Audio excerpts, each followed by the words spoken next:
Welcome to the first video in this series on using Cypress in your web applications. Throughout this series, we'll have individual videos that show you how to use Cypress's testing suite to make sure that you provide your users with the high quality web applications that they have come to expect. In doing so, we'll be partnering with Lambda Test. Lambda Test is a cloud platform that lets you run both your manual and automated tests on your websites and web apps across a variety of different browsers and operating systems.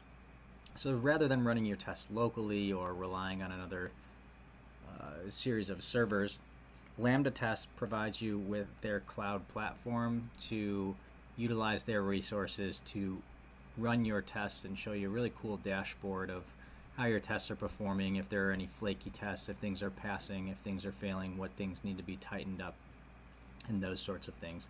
So throughout this series, we'll be focusing on how to use Cypress specifically, and toward the end, we'll show you how to integrate Cypress with Lambda Test's quality cloud platform. So getting started, my name's Chris. I'm a front-end engineer based out of Austin, Texas. I use Cypress in my day job and I love it. It has made the testing process so much more smooth and enjoyable. So in this video, we're going to make sure that you've got everything that you need to get set up with Cypress in your application, going from the basic system requirements to actually installing Cypress and running through the test runner for the very first time. So the goals for this video are to understand the benefits of Cypress and Lambda Test, to install Cypress in a project, to use the terminal-based test runner and the browser-based test runner. So first off, what is Cypress? Throughout this video and through this series, we'll learn that Cypress is a JavaScript-based test automation framework. So you can write all of your tests in JavaScript and it'll automate your tests for you. A lot of the syntax of Cypress should already be familiar. It's easy to read so that when you read a test that's written in Cypress, it almost looks like English. The Lambda Test Cypress CLI, or command line interface, allows you to run cross-browser tests with Cypress while using the Lambda Test cloud platform. Now, of course, throughout this series we'll give more information, but feel free to jump over to the blog or community sections on Lambda Test website for more information. So first, making sure that we've got everything to set up and install Cypress. You're going to want to make sure that if you're using Mac, you've got 10.9 or above. A couple of different options for Linux. Linux also requires a few extra dependencies, which can be found on the Getting Started page of Cypress's documentation. If you're on Windows, just making sure it's Windows 7 or above. And then you'll need to make sure that you've got Node installed on your machine as well, and Cypress requires Node version 12 or above. So a couple of other resources for you. At docs.cypress.io you can find all of the quality documentation that Cypress offers, from a getting started guide to some more advanced tips and tricks. At nodejs.org you can find the latest version of Node and download that if you don't yet have it. And then feel free to use the code editor of your choice. I'll be using VS Code as it provides some friendly options and is easy for me to use, but you can use whatever you like. So jumping in, the only step you've missed to this point is cloning down a repo called the Cypress example kitchen sink. The link is here and we'll provide it in the description. So the only thing you'll need to do is find a folder that you want to store this project, and you'll run git clone and then paste in the URL that you see in the description. From there, you'll now have a copy of this project. It's going to include a couple of extra things that I have removed so that I can show you how to get everything set up. But your next step would be to run npm install, or simply run yarn to install all of the dependencies that have been bundled in with this project. From there, we're going to install Cypress.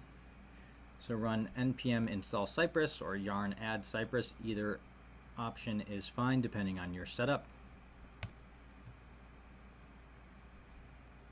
Now that that's finished installing, we can take a deeper look into the package.json file.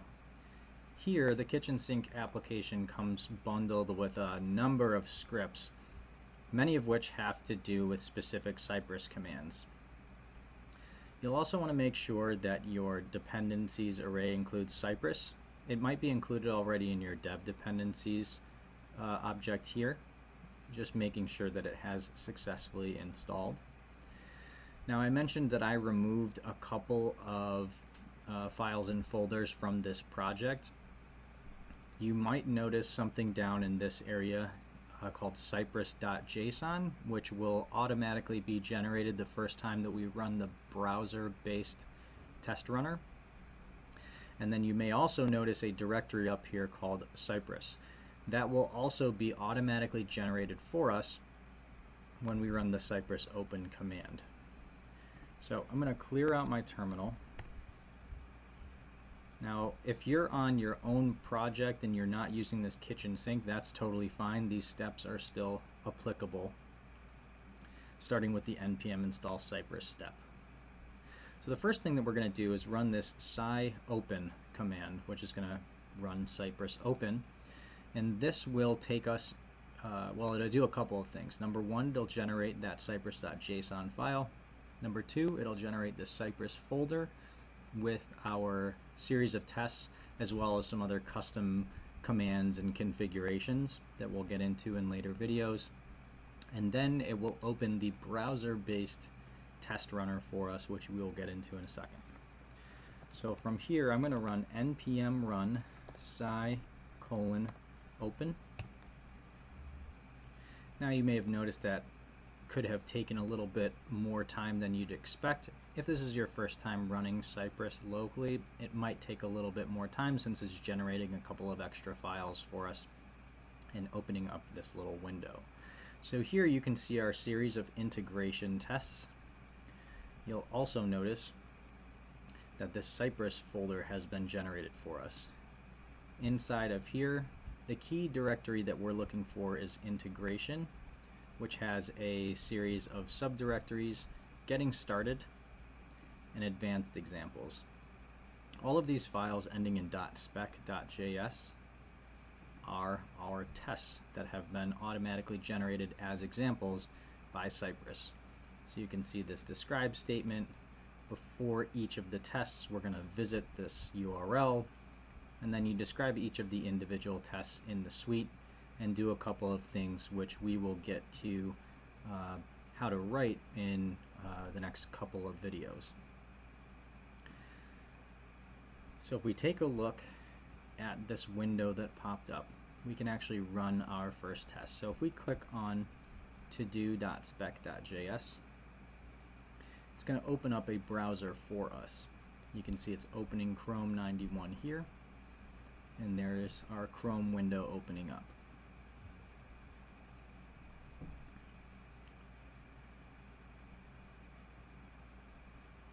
So notice all of this is happening automatically.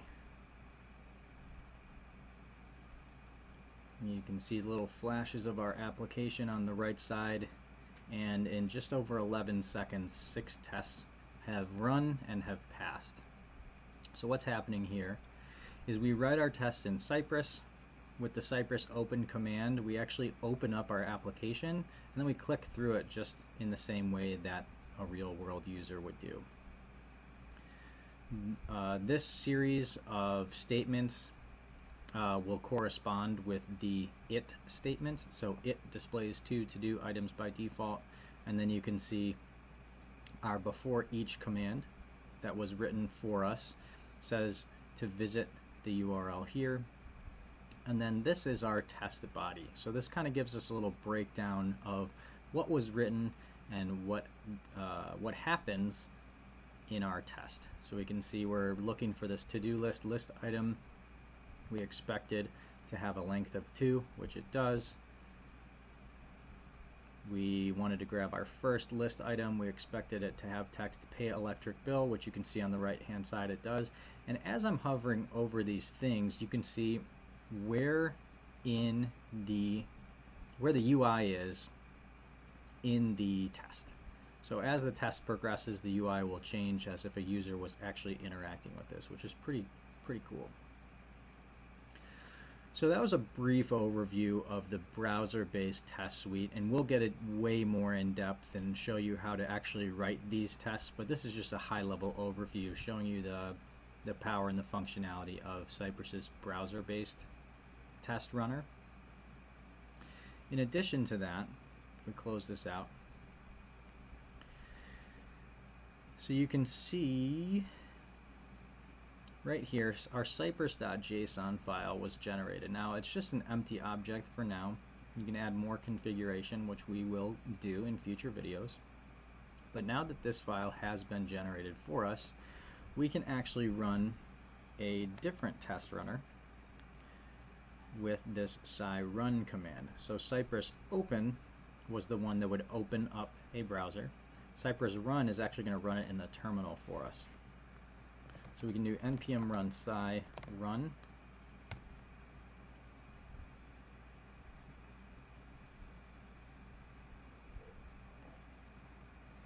And after a few seconds, we can see that it's getting started. We're running our getting started folder, the to-do spec,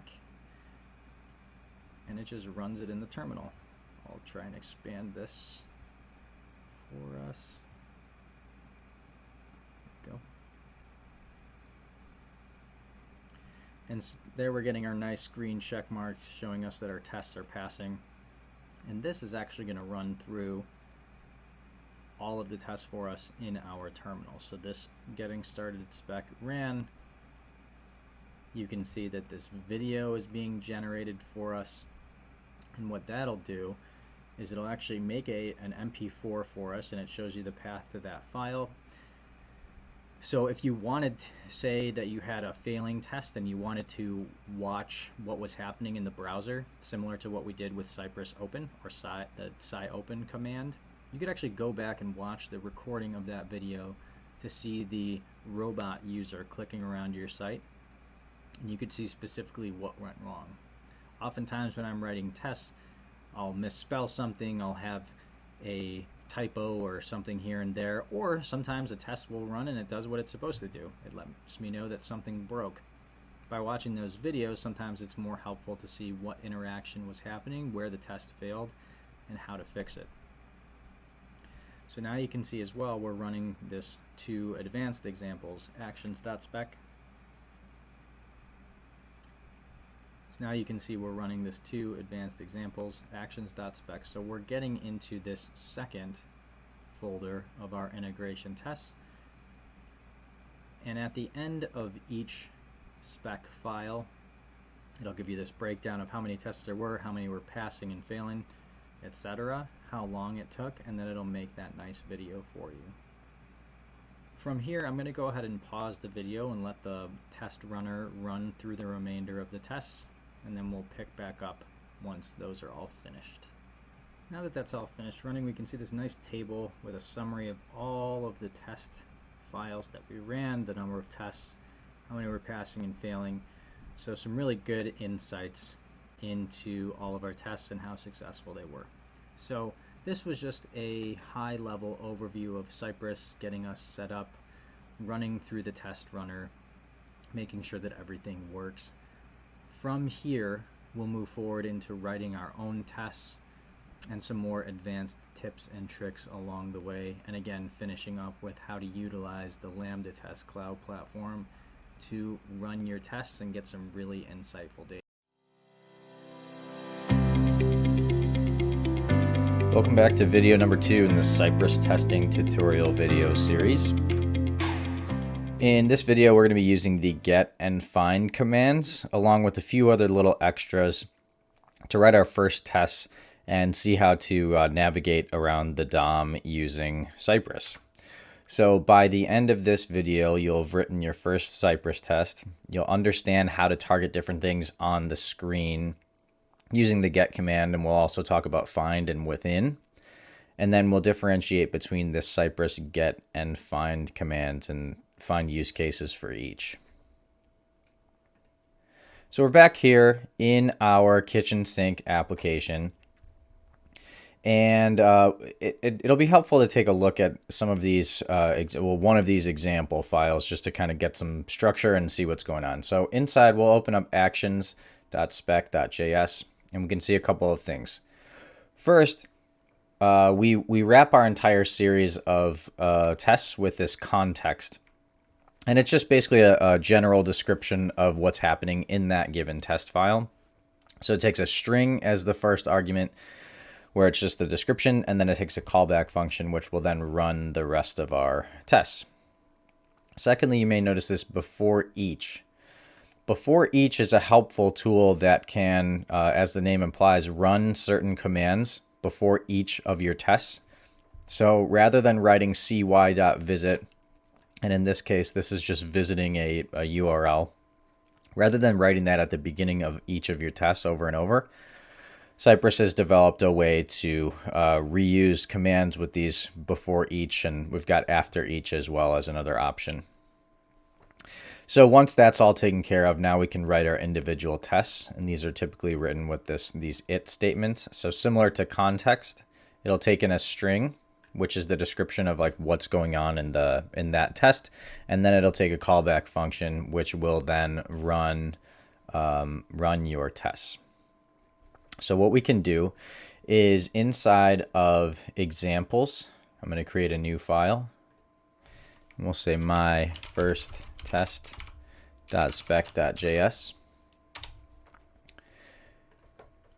I'm actually going to grab this URL. We can just visit that same one. And this is actually, so if you wanted to run this locally, you could. There's a series of start commands for Windows specifically, and then if you're on Mac or Linux, you can run it as well. And that way, if you wanted to run tests and like update DOM elements and text and that kind of stuff, you could actually change the files and then have the Cypress runner pointing at your local host. But in this case, for this example, we're just going to point to the live kitchen sink URL, and this URL is the live version of what you see here in the code. So we'll give it some context, and we'll say my first test, and then we'll do the callback function where we actually tell it to do stuff. We'll write a before each where we can visit that link.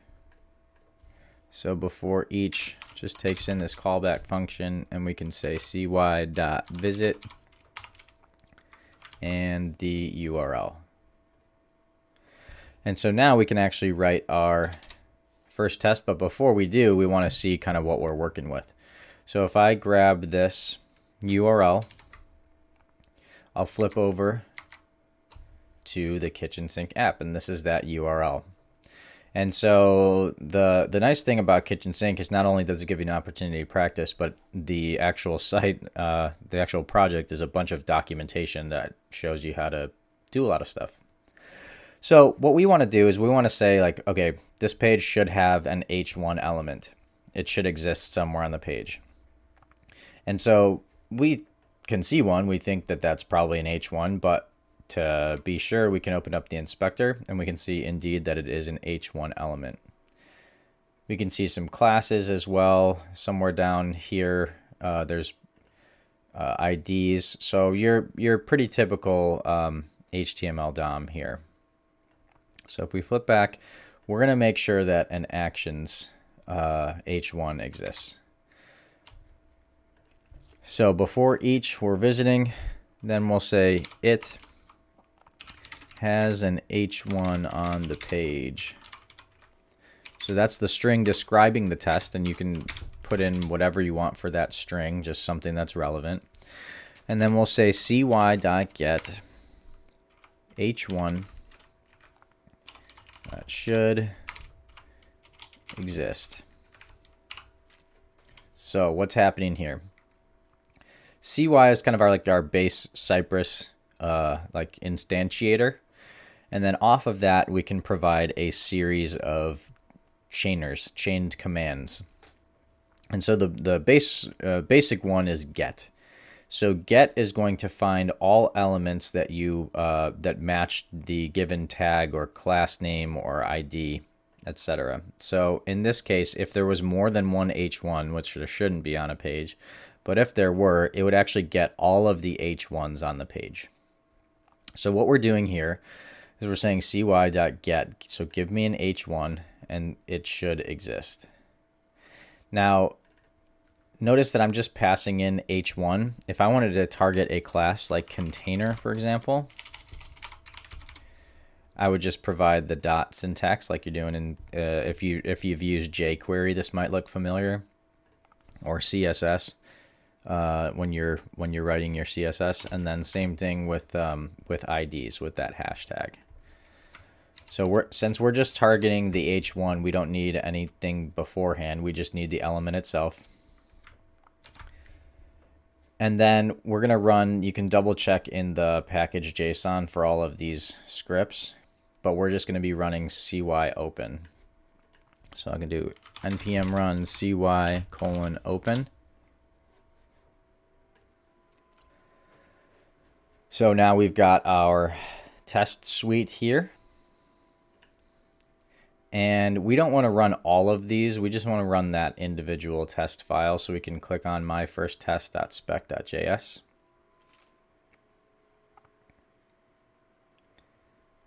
And it passes. So you can see what's happening here before it's visiting that link. We're getting an H1, and it should exist.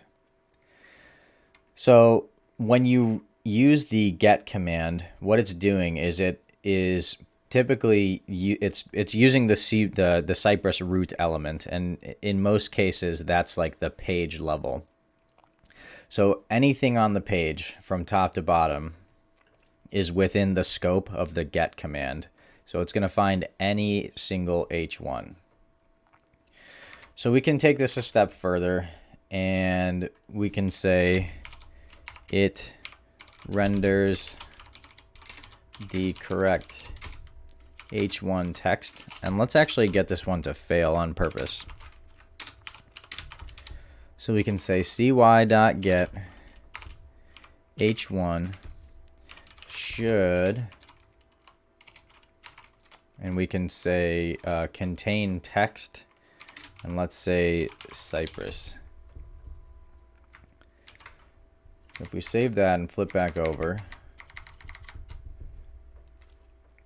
we can see that this failed. And if we run it again, so the H1 renders, but it expected H1 to contain text Cypress, but the text was actions. So the good news is it's reading the correct text. The bad news in this case, which we knew was going to be bad news, is that the test fails because we told it the wrong string. So let's go ahead and fix that. It should contain text actions. Save. Flip back over. And now it does render the correct text. Nice. So the next thing is we talked about kind of the difference between get and find. Or mentioned that we were going to differentiate between the two. So as I mentioned, get is the entire page, but what if we wanted to target something just within this container? Well, what we could do is we could actually we could use that get command, we could figure out whatever this container is called, if it's a div or if it has a class name or whatever. We could get that, and then we could chain on the find command to then find one single element within this that given class. And so since this is actually a browser, we can just go ahead and open the inspector here. So we can open up the inspect. We can narrow this down a little bit, give us some more space. So we've got an ID of app. That looks like it's over there. Let's see. So let's right click on actions and then inspect. Okay. So actions, there's our H1. So it looks like it's within a class of container. And then we can see a paragraph tag there as well.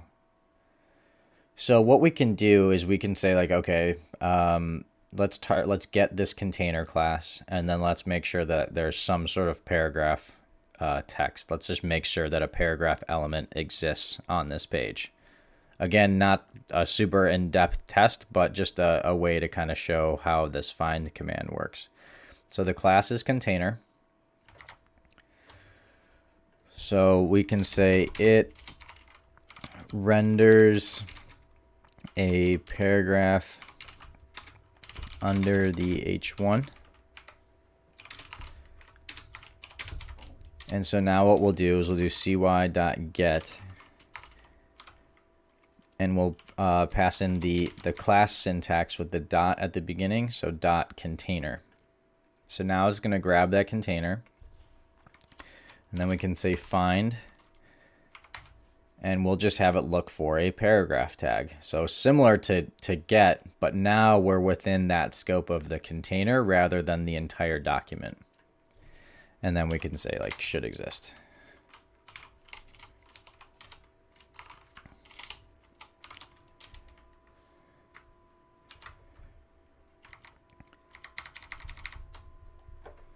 Okay, so we can see they're all passing. We'll run it again so we can see that. We can close the inspector. And so what happens here is if we click this renders a paragraph under the H1, we can see that before each runs, we get the container, and then we find that paragraph tag, so this container. And actually it looks like there might be multiple containers because it's highlighting a number of elements. So let's see. So let's scroll down. And I'm going to open up the inspector one more time. So on, let's say near the type. So we have container. Okay, so it looks like there are actually several containers. So this test worked because there are paragraph tags existing in all of the containers. But we wanted just this first container. And there's actually a way to do that. So we can flip back over. And so I mentioned cy.get will start at the root level of the page and then find all elements with this selector. So what we can do is after the container, we can do .first. And what this will do is we're going to grab all the containers, and then we're going to grab the first one. And in that first one, we're going to find a paragraph tag, and it should exist.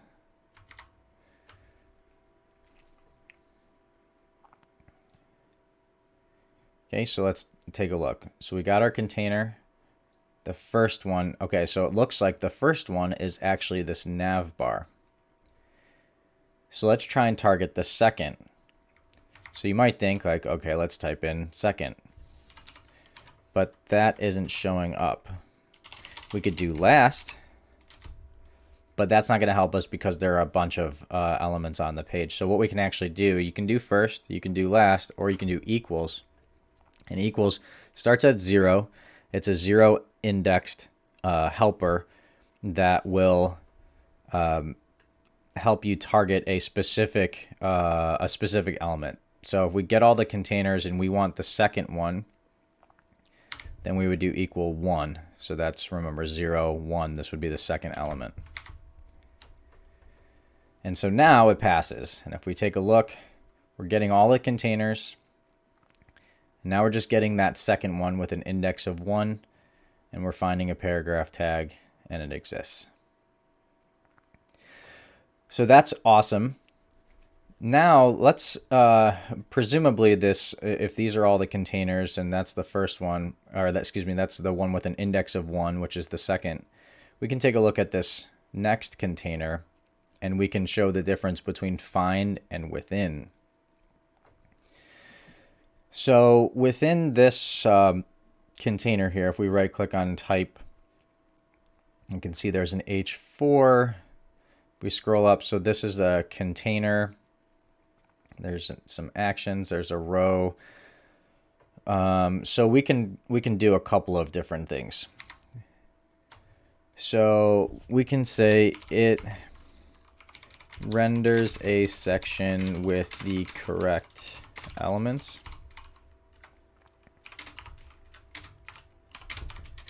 And so what we want to do is we'll do cy.get container. our dot container. So we're going to grab all of the containers. Then we're going to grab the third one with an index of 2, which in this case, container 1, container 2, container 3. Index of 0, index of 1, index of 2. So that's why we have equals 2. So that should give us this container. And then we can do dot within. Now within is similar to find. However, you're not just limited to one single piece here. So notice that I can get this container, I can find this specific one, and then I can find a paragraph tag inside of that container because the scope has changed. However, the issue is, let's say I want to find multiple elements or do multiple things. I couldn't do that with find.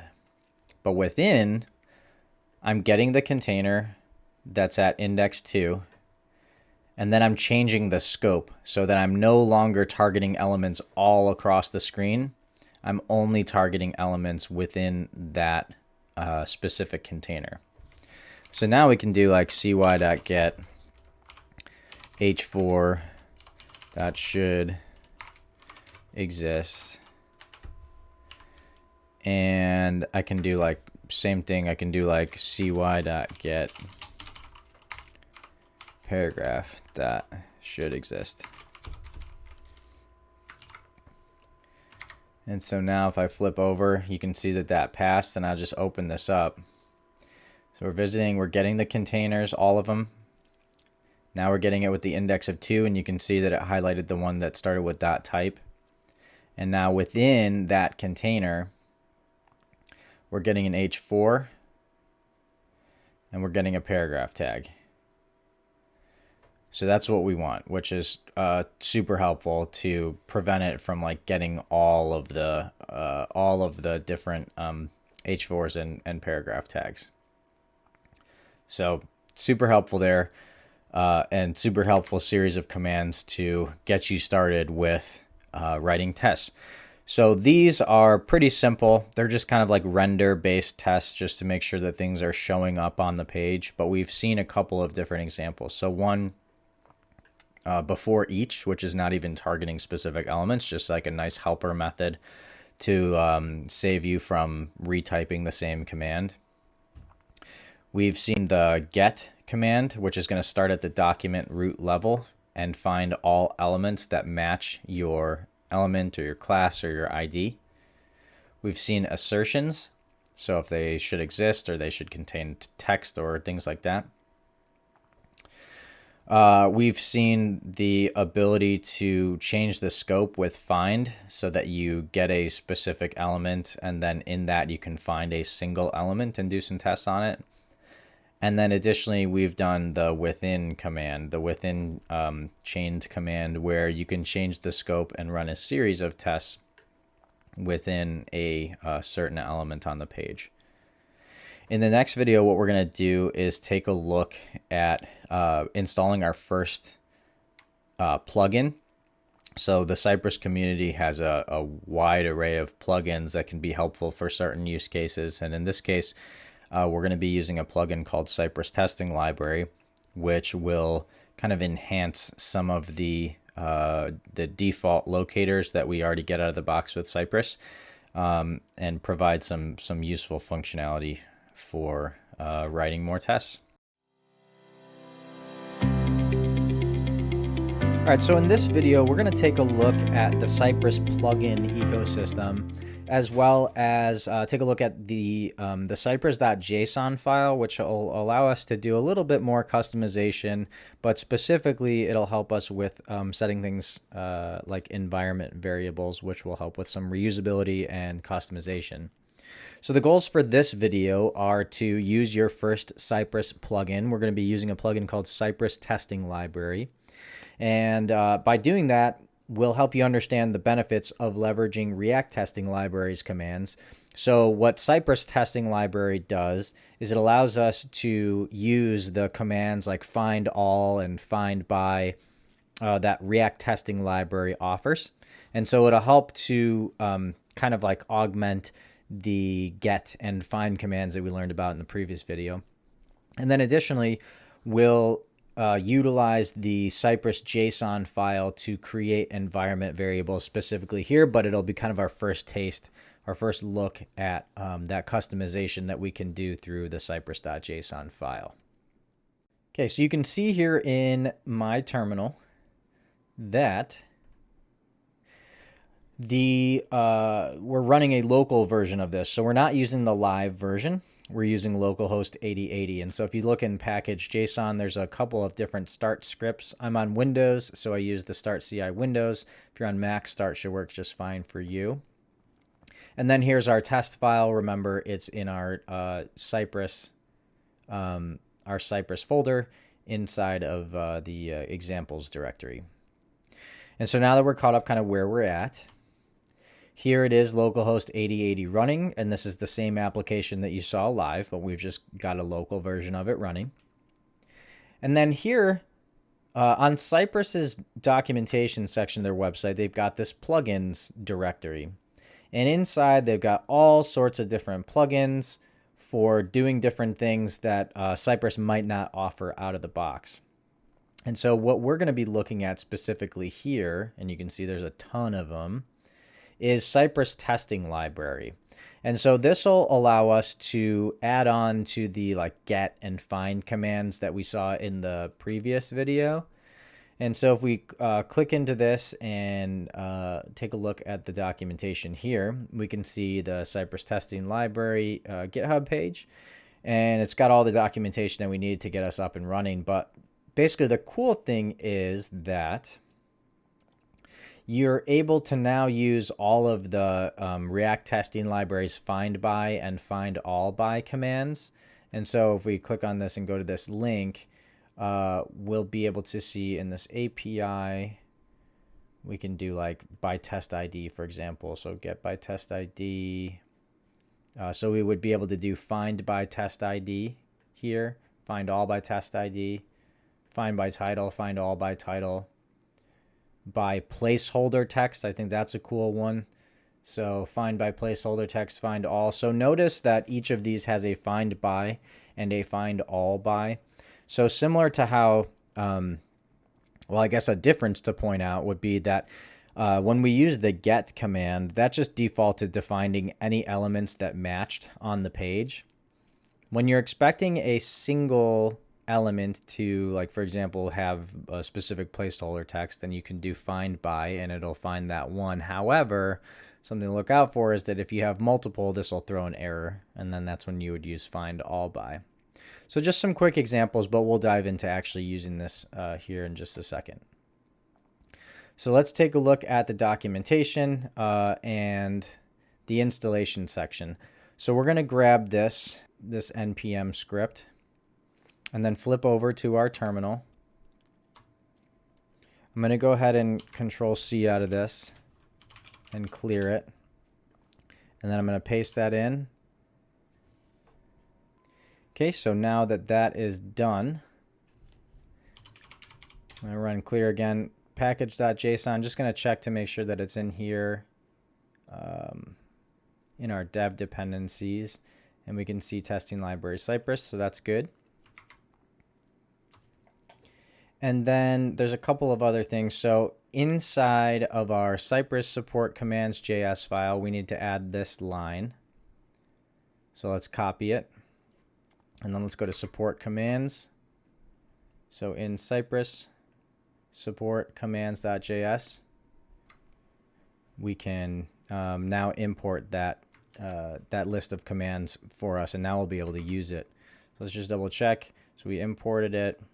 And now we can chain off of that base cy command by doing cy dot, and then any of those find by or find all by commands that Cypress Testing library, the plugin, offers to us via React Testing library. So let's go ahead and take a look at our kitchen sink app.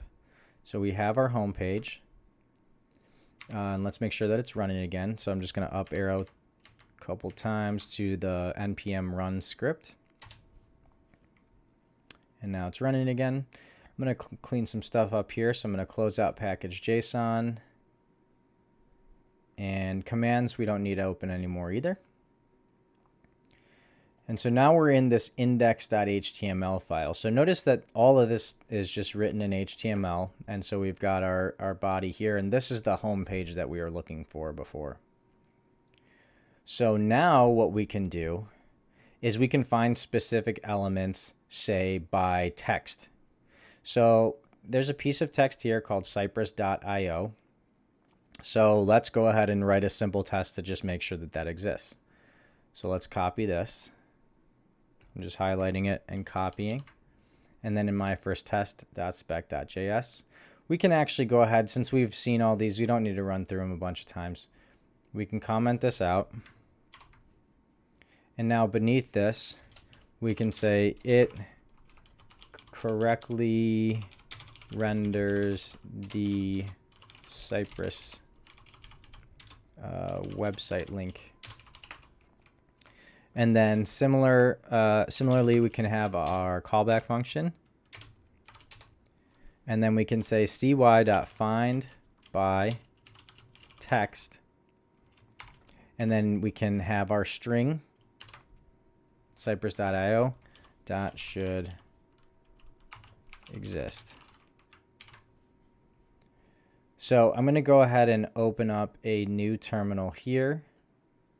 And let's go ahead and run that script. So it'll be npm run cy:\open. Okay, so now that that's open for us, we can go ahead and click on that test.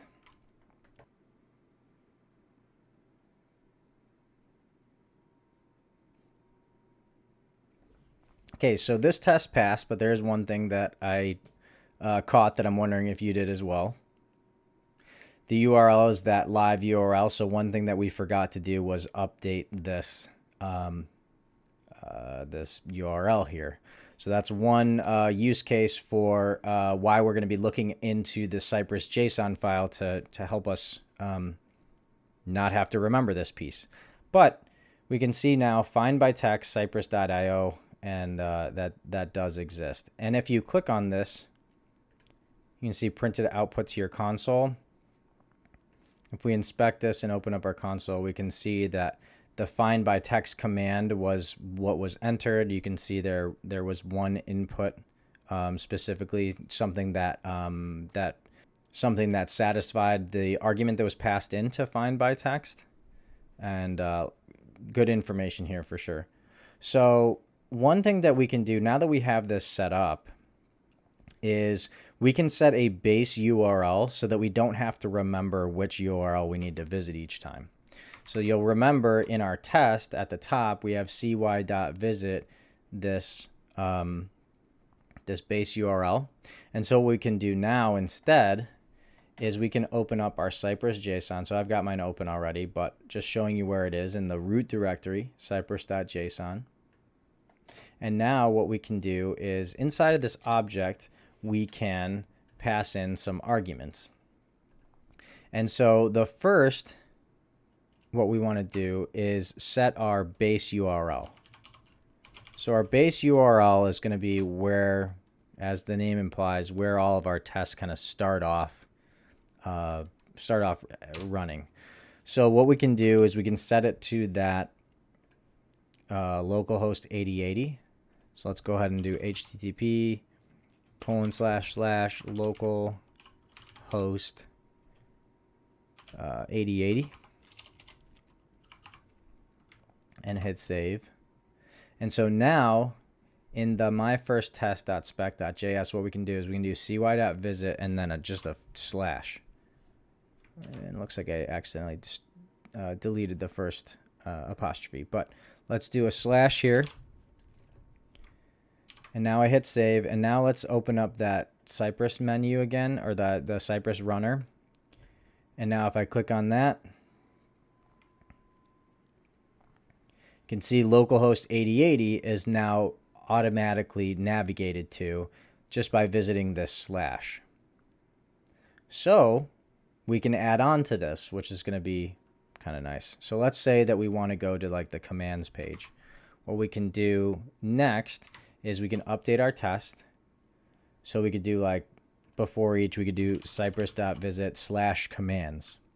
And so now what this will do is it's going to visit localhost 8080/commands. Now here, the issue obviously is that this commands page doesn't have what we're looking for, but you can see now how you can append the different strings to the end of your base URL, and then you don't even have to think about adding localhost 8080 or your live URL. You just have it in your Cypress JSON file. Okay, so let's go ahead now. Let's say that we have some things that are like reusable. So maybe it's like you're logging into your application and you have a username and password for like the test user that you're going to have. Or maybe you have like maybe you're running your front end and then you have like a back end server that's running in a like on a separate port, and you want to have that URL accessible. You can set all of these things as environment variables and then access them through a like a Cypress environment variable syntax. So let's take a look at how we would do that. So inside cypress.json, we have our base URL. After that, we can do env, and now anything inside of here, we can list a key, which is how we'll access it, and then a value, which is going to be the value that's returned from that. So let's say like, we'll say, navbar text. And in this case, we just want to grab it from this cypress.io text that we entered before. We'll come back to how we'll update this in a minute. But for now, in our Cypress JSON file, let's go ahead and add cypress.io. And then that way, if we reference navbar text elsewhere, like let's say, for example, that we want to, at each of our pages that has a navbar, we want to make sure that it's rendering correctly. And so what you could do is you could paste that in, that find by text cypress.io, just to make sure that the navbar is appearing correctly and is rendering the correct text on each page. But then say you change it from cypress.io to cypress.dev. Now you have to go through every single test or every single test file and re-update that. With this method, and I know it might seem kind of trivial, but this is an example of how you can leverage environment variables to then only have to change it in one spot rather than going through each one. So what we can do here is we can make sure that this is saved. And then in the test file, we can create a variable. So we can do this. We can do this inside. Let's do it above the context.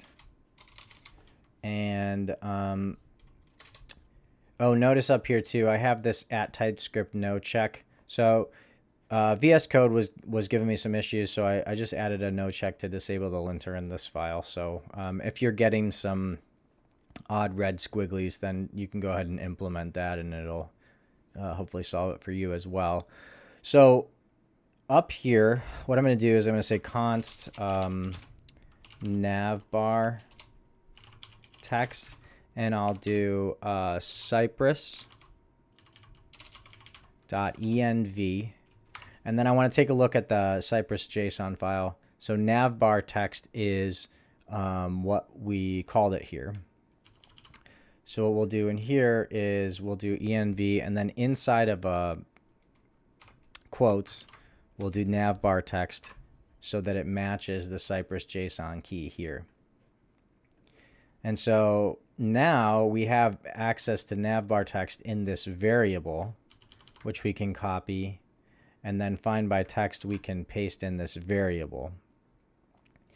And so now we're setting our variable here. We're then grabbing it with this cypress.env and then referencing it by the key. And now we have it stored in this constant. And then we're passing it into navbar text here. So let's save it. Let's flip back over to our Cypress test runner. And now we've got the test running again. And it's passing again. So you can see find by text Cypress.io. So it passed in the value as expected.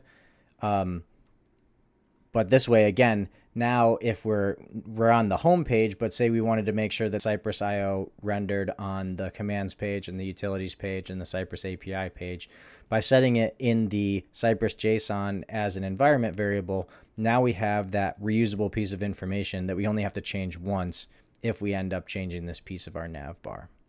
So as a quick recap, in this video, we went over how to navigate the extensive directory of Cypress plugins and how to install our first one with the Cypress Testing Library plugin.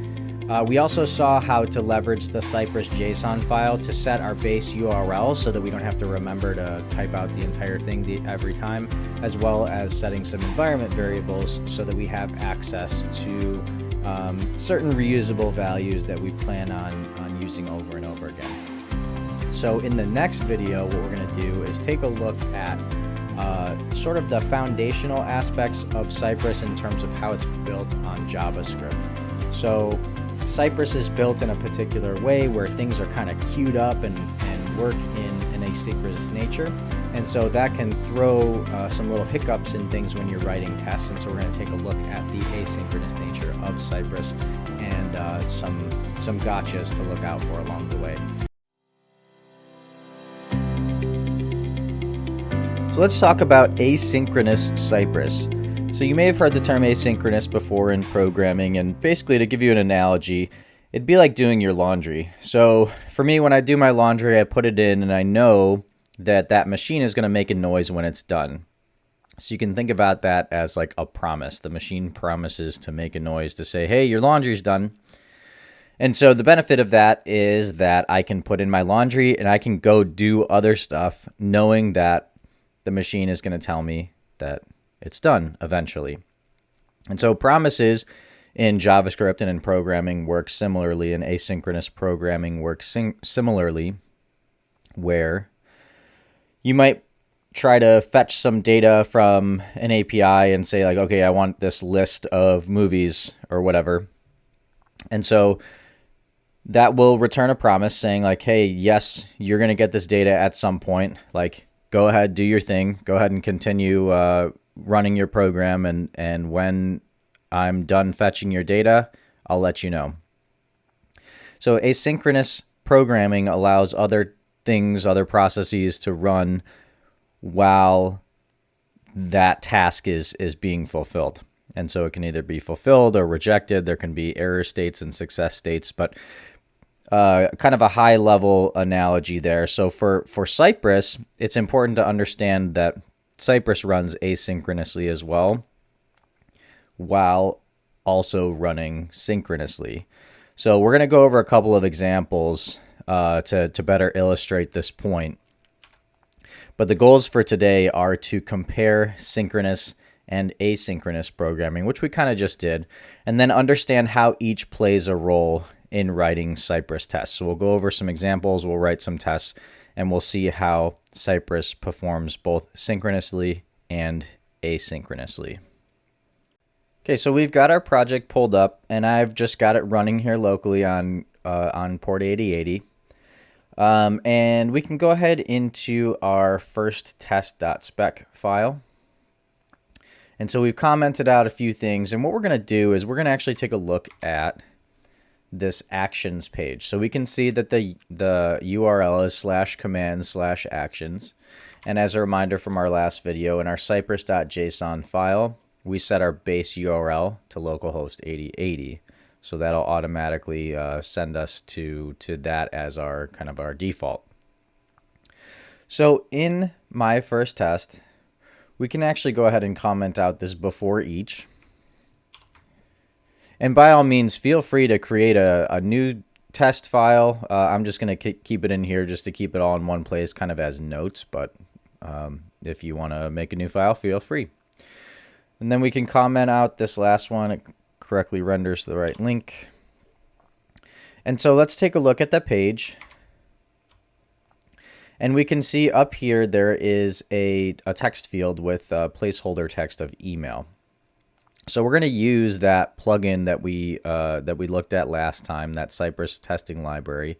And we're going to find this element by its placeholder text, and we're going to type into it.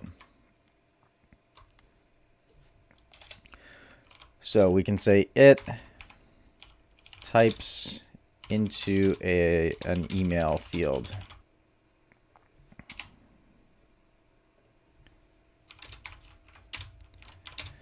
And then here we can do cy.visit, and we can do /commands/actions. Let me just double check that URL, /commands/actions, good. We can do cy.find by placeholder text, and again, this is that Cypress testing library plugin that we're using here. So this is not a default Cypress command. And we can look for email, and then we can type test@email.com. And then here to show what's happening with the synchronous and asynchronous nature of Cypress, we're going to add a cy.wait. And we'll wait for 5,000 milliseconds or 5 seconds. And then up here at the top, let's do, actually, let's put this at the bottom, excuse me. We'll do console log test is finished. Okay, so we're going to visit command/actions. We're going to find this this text input by email, by its placeholder text, and then we're going to type something. We're going to wait 5 seconds, and then we're going to see that the console has printed test is finished. So in a separate terminal, we can do npm run cy_open,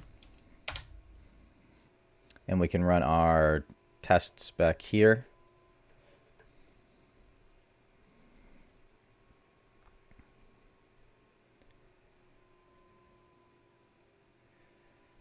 Okay, cool. So our test is passing. We can see that it typed into that text field, which is pretty cool. That's something new where we can tell it to like go do something on the screen. But let's take a look at the console. So if we right click and hit inspect and go to the console, we can see test is finished. Okay, great. That's what we expected. So let's clear this out. And remember the order. We have the visit, find by placeholder, wait 5,000 milliseconds, and then console log. So we should see the console log at the end. So we refresh this.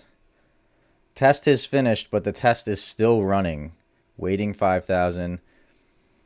So test is finished was printed to the console first, even though it was at the end of the test. So this is an example of how Cypress can run asynchronously when you're not using Cypress commands. So if we take a look at the test, console log, we can see here that this is not a cy.whatever command. So whenever you're writing JavaScript, which you can do in Cypress, one thing to remember is that whatever that non-Cypress JavaScript is, that's going to run first. So Cypress will run all of its own commands, its cy. commands. It will run those in order.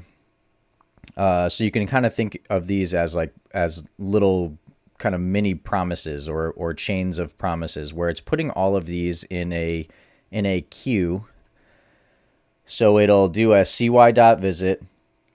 If this succeeds, then it will move on here to this find by placeholder text. If that succeeds, then it will type. If that succeeds, then it will wait 5,000 milliseconds. But this console log, since that's not a Cypress command, that's just going to run right away.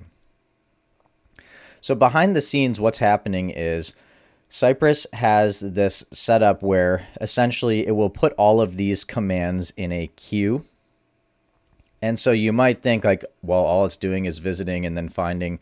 But behind the scenes, what's happening is, and you can take a look at this, where if we look specifically at the find by placeholder text, let's mistype this. So let's do like email and hit save.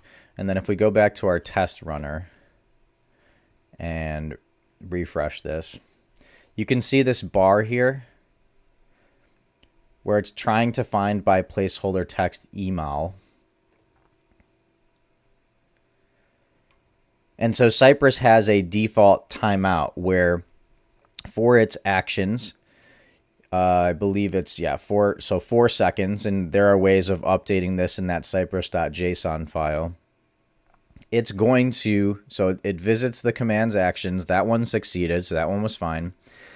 And then it was looking for that email text, which doesn't exist. So it's going to try for 4 seconds, and then if it doesn't find anything, it's going to fail and the test is going to stop. Notice that test is finished was still printed, so even though that failed out, we can still see the asynchronous nature of Cypress will still print out the non-Cypress commands or execute the non-Cypress commands. In this case, it printed to the console. But the rest of the Cypress commands will run synchronously. So not only is it find by placeholder text, it's like, all right, Cypress, like wait until you find something that has this placeholder text of email, and then if you can't find it, then just fail out. But if you can find it, then proceed to the next test. So if we run it again, if you can find the command / actions, great, move on. If you can find this placeholder text email, awesome, move on to typing. If you can successfully type that, which you should because it's not looking for anything, this is an action that you're telling it to do rather than like finding something there, then you can wait. And so we run it one more time and you can see now it's moving on each time because it found it immediately. So important to understand that when you're writing tests, if you have any sort of custom JavaScript, if you're trying to execute something outside of the scope of a Cypress command, just keep in mind that that non-Cypress command is going to run first. And so if that impacts the order in which you're writing your locators, your actions, things like that, just keeping in mind that those non-Cypress commands are going to run first. And then the Cypress commands are going to run synchronously. They're going to run in order, remembering that they run in sequence as each command succeeds. So if the command succeeds, it moves on to the next command. If it fails, then the rest of the test fails. So now that we understand at a base level the difference between synchronous and asynchronous functions in a Cypress test, in the next video, we'll go ahead and take a look at ways to execute non-Cypress commands in JavaScript asynchronously so that you can kind of control the order in a more predictable way. Welcome back to video number 5. In this video, we're going to build upon what we learned in the last video about the synchronous and asynchronous features of Cypress, and explicitly look at how to handle non-Cypress async promises. So if you remember, any Cypress command with the cy dot syntax, anything that's built into Cypress, is going to queue up and then run in order. But if we're using some sort of non-Cypress command, in the last video we looked at console logs, but maybe you're looking at like a network request or want to do something with some data that's coming in. If it's not a Cypress command, it's going to run first before any of the Cypress commands. So the learning goal in this video is pretty simple. We're going to look at when to use the .then method in Cypress, which is built into Cypress, to explicitly handle non-Cypress promises. So let's go ahead and dive in.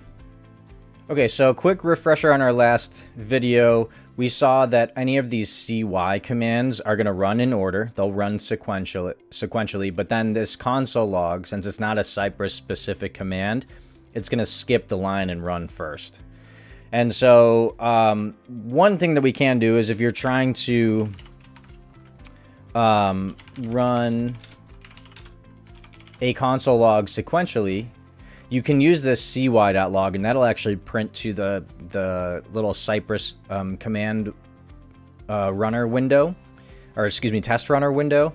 And so you'll be able to see this print in order. And it's helpful for when you're console logging and you want things to run in order, but this can only be used for console logging. But let's take a quick look at this. So if we save this and then we switch over, again, making sure that I've got two terminals running, one with the npm start command on whichever operating system that you're on. So I'm using Windows. I've got that npm run start Windows command going.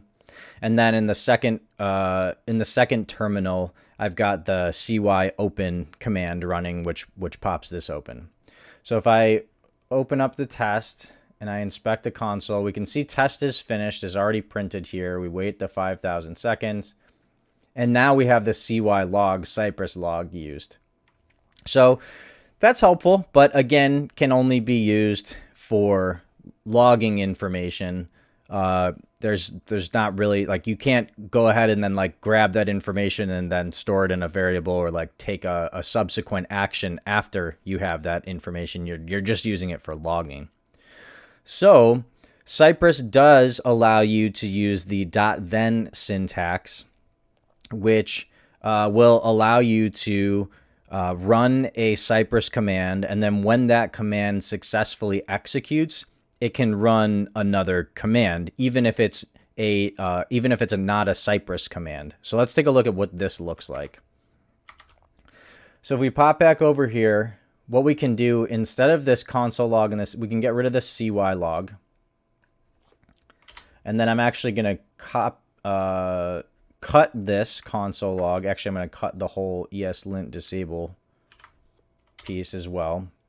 So we're going to visit, we're going to find by placeholder text and type, and then we're going to wait the 5,000 milliseconds like we did before. This time, instead of putting the console log afterwards, because we've seen that putting the console log afterwards does nothing aside from hit that console log immediately, what we can do is use .then.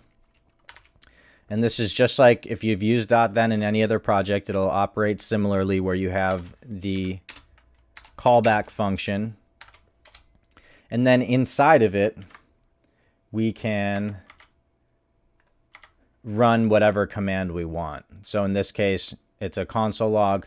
Maybe you're fetching some data after this. So maybe you make like an Axios request or a fetch request.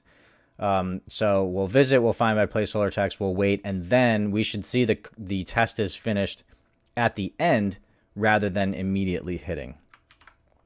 So let's take a look.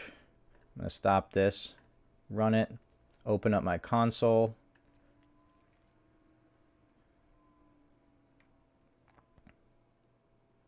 And so notice now, test is finished, hits at the end. So running it one more time, we can see that the visit command is hit. There's nothing in the console yet. We're waiting 5,000 milliseconds. And now the test is finished. So again, kind of a smaller scale use case here with console logging. But if we take a look at the test, what we could do inside of here is you could do, like I said, like a fetch request. And then if you had your API .com or whatever, whatever you had inside of here, you could then do something with that data. Say you had like a variable up top that you wanted to store some information in and use that further down in your test, or you wanted to make sure that a certain element on your page loaded first and we checked for that element and then making a network request. So it's a really powerful tool to be able to use this .then that allows you to use non-Cypress commands in the synchronous Cypress fashion, similar to how it queues up these commands. So this is kind of a way of like almost like hijacking the Cypress commands to use for non-Cypress commands. And in this case, we looked at console logging. But again, the .then can be used for any sort of non-Cypress asynchronous promise commands that you're looking to run in your test. So I went ahead and grabbed an actual API, the SpaceX API endpoint, and let's take a look at what this might look like in a more sophisticated example. So we can drop this down to like 2 seconds just for this case. And beneath the console log, we're just going to use the fetch API. And so I have this api.spacexdata.com/v3/missions. And then we can use our .then inside of here, since this is a promise. So we'll get our response, and then we'll response.json it.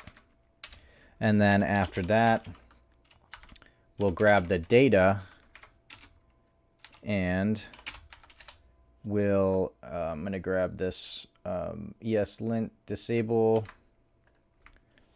bit, and then console log the data. And let's see about formatting. There we go. Okay, and then this looks like it needs some extra space.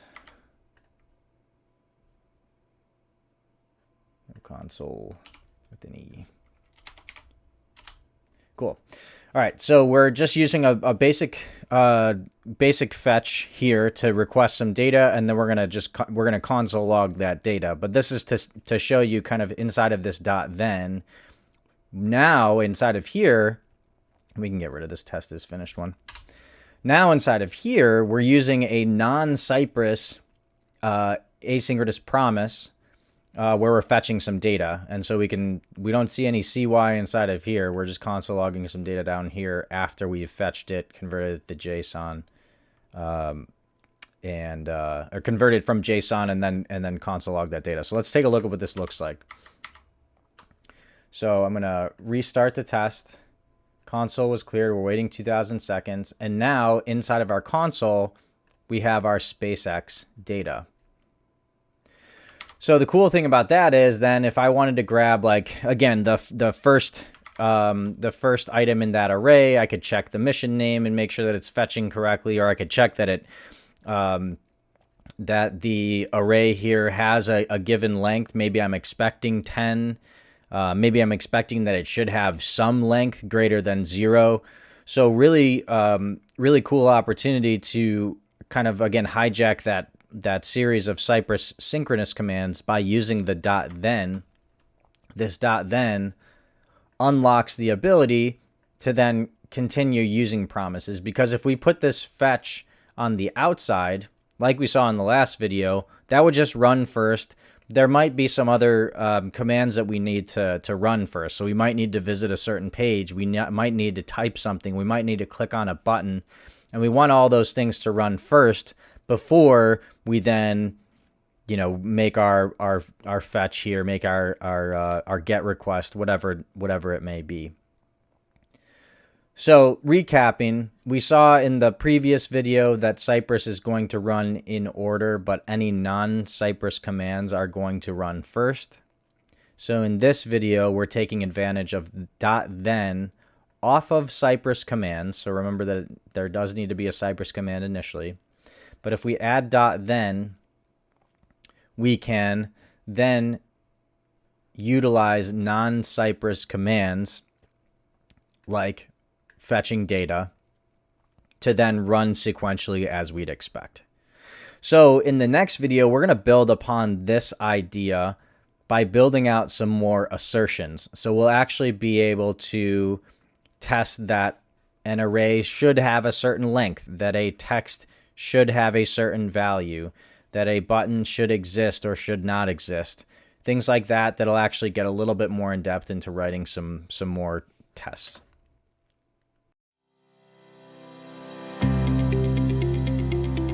Welcome back. In this video, we're going to talk about assertions in Cypress.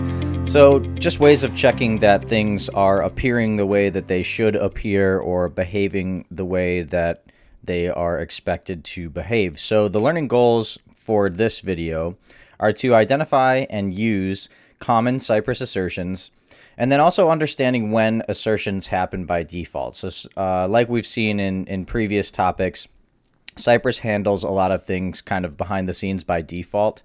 And this is also true with assertions, where some assertions just kind of happen out of the box based on the action that you're taking. So let's go ahead and dive in. Before we dive into the actual code, I wanted to point out this assertions page on Cypress's documentation section of their website. You might see some familiar looking ways of writing tests from other libraries like Chai.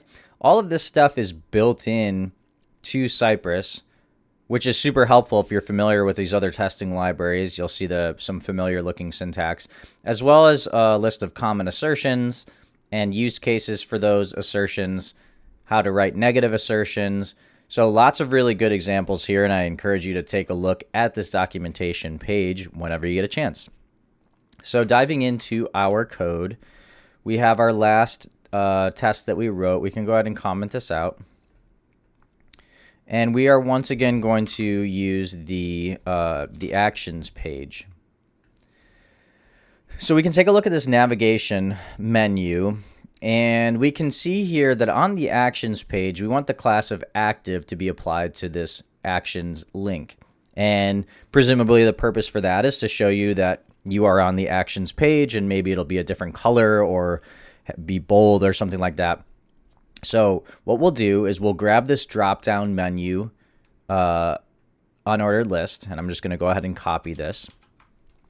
And then we'll grab the third list item, and we'll make sure that it has this active class. So let's go ahead and do that. We can say that it shows an active class for the current pages, we can say current page. And then we can cy.visit /command/actions. And then we can do cy.get that drop-down menu. And within that drop-down menu, we can find a list item. And rather than finding all of them, we'll grab the third one, which equals an index of 2.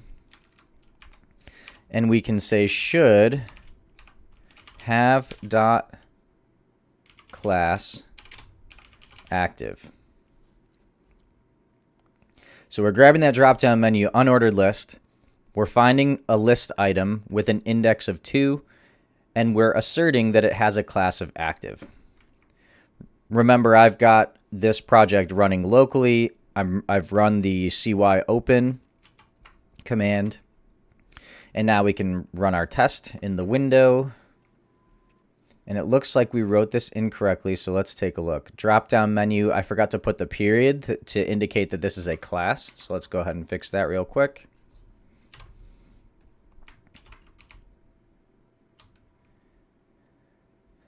Cool.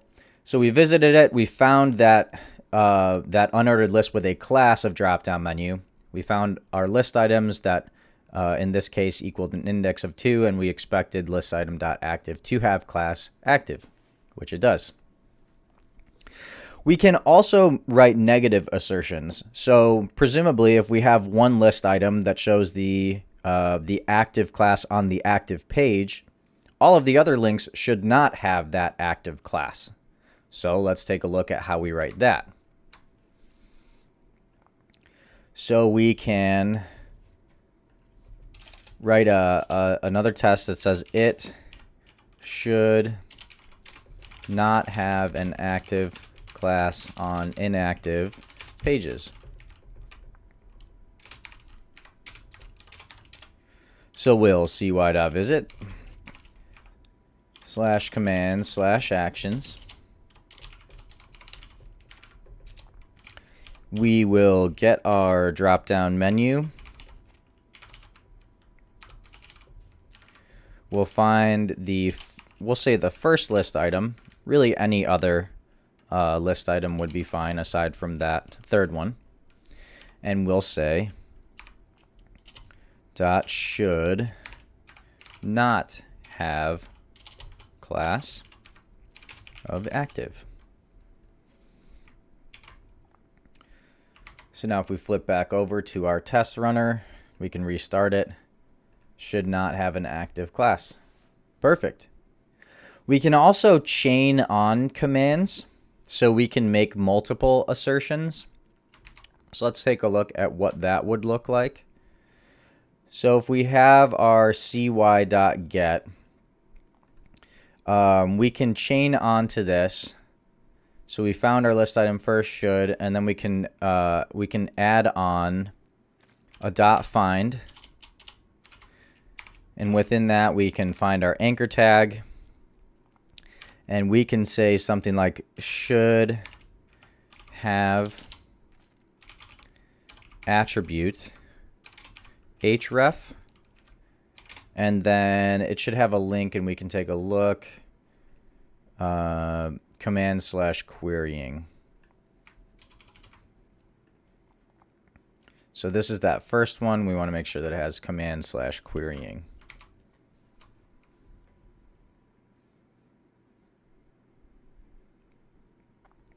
Perfect. So we visited, we found our drop-down menu. We expected it not to have a class of active, which passed. And then within that list item, we found the anchor tag that was nested within the list item, and we expected that anchor tag to have an attribute of href with the value of command/querying, which it did. So just taking a look back, and let me clean this up a little bit. So I'll drop the .should and the .find, and then the other .should, just to make it a little bit more readable. So how I wrote this, we have our drop-down menu, we found the first one, and we asserted that this list item didn't have a class of active, which passed. After that passed, we chained on another .find. So since we were still referencing this list item, we found the anchor tag within it, and we asserted that it had an attribute of href, which was equal to this commands/querying. And so that all passed, which is great. So some things to keep in mind. So we saw a couple of ways of writing assertions. A lot of these other kind of built-in commands in Cypress, like visit or click or type or things like that, have built-in assertions. So you don't have to check to see if something exists, for example. So we had earlier in a previous test, we had this find by placeholder text email .type test@email.com. Notice that we didn't have to write an assertion that said cy.find by placeholder text email .should exist .type. These types of commands behind the scenes are going to make sure that these things exist or can be accessed or are somewhere on the page before running the type or the visit or the click. And so just keeping in mind that, again, Cypress handles a lot of these things out of the box for you and takes away some of that extra thinking that you might otherwise have to do. Welcome back. In this video, we're going to be talking about writing tests with UI commands. So interacting with the user interface, things like clicking, typing, checking checkboxes, all the things that make Cypress truly magical. So in this video, the learning goals are as follows: to understand how to write tests that interact with the user interface, and then to recognize when to use command options. So we'll go over a variety of different commands and then some situations where you'll want to pass in some options depending on certain use cases for your tests. So let's go ahead and jump into the code. So I know I said we're going to jump into the code, but as I like to do, pointing out the documentation for this. So on Cypress's website, there's not a dedicated like commands link or page, excuse me, but their API does have a list of all of the commands that are available through Cypress and lots of really good examples. So like we're going to go over click as one of our examples, and we'll do a couple of different things, but this really dives super deeply into all of the options and arguments and examples and all that stuff for just click. and they have pages dedicated to each of these actions. So would again encourage you to take a look whenever you've got a chance. So if we flip back over to our test, I've got Cypress open, that command running. I've also got the project running. It's running locally on localhost 8080. We have our most recent 2 tests. We can go ahead and comment these out. And let's start a new one. So we can say that it links to the actions page correctly. And then from here, we can cy.visit the home page. We can cy.find all by text. And we'll look for actions. And then we're going to find the last one and click it. The reason we're doing this, find all by text actions, is because we know our project, and we know that that project has a top-level navigation with drop-down items, and one of those drop-down items, one of those drop-down menu options, has an unordered list that when you click on it, it'll open up the sub-navigation. That element there is a link to this actions page with this text of actions. That one is hidden, and that would actually be the first one. We'll go over this in the actual example here in a second. But that's the first one in that top level navigation. The last one is the one that actually shows up in the body, and that's the one that we want to click. So once we find that, we can actually test the URL that appears. So this presumably should, if we click on it, it should link us to this actions page. So we can check the URL by using this cy.url command, and then we should say we can assert that it includes commands/actions. We could do equals and then the full URL, but in this case we assume that the prefix of the URL, the localhost 8080, is going to exist, and we just want to make sure that we're linking to the correct route here. So we can go ahead and save this and pull up our test runner and restart. So finding all by text actions, we grab the last one, which you can see highlighted here in the body with actions. We click on it, and it's kind of nice. They show you that little red dot up there that's like, hey, we're clicking on this. And then we went to the new URL after the page loaded. We checked our URL and expected it to be commands/actions. So I mentioned here the find all by text actions, and we grabbed the last one. The other one is actually up here in commands actions. So that's the other actions that's actually hidden. But let's take a look if we had done first. Find all by text actions first. Click. We switch back over. It's looking, and it couldn't find one. This element A, an anchor tag, is not visible because its parent unordered list dropdown menu has CSS property display none. So basically what's happening here is we have this navigation, but the UI thinks that that link doesn't exist. So Cypress is crawling through our code, and it knows hey, there is actions here, but the user wouldn't know that without clicking on commands. So when we click on commands, now you can see this unordered list. It no longer has the display none property on it. And from there, you could click on actions. So there's a couple of things we could do. We could try and find find all by text commands first, click on that, and then find all by text actions. Click on that. The other option that we could do is pass in an option to our click command. And so what that would look like is we have find all by text actions first. It is finding the first one, but it can't click on it because it's technically hidden from view. So what we can do instead is we can do force true. And so force true allows this action to be taken, assuming that that Cypress found something in the UI. So if we flip over now,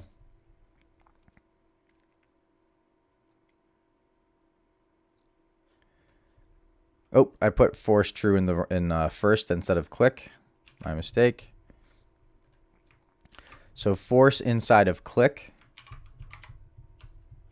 And now that works.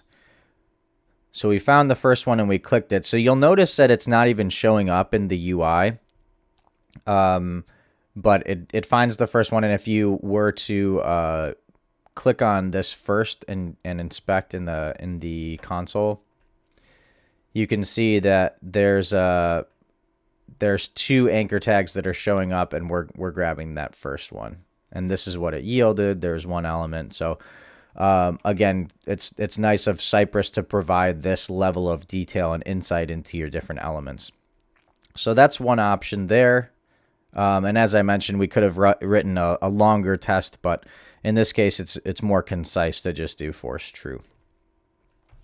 All right, so let's do some more UI commands. So we can do it lets you type in an input field.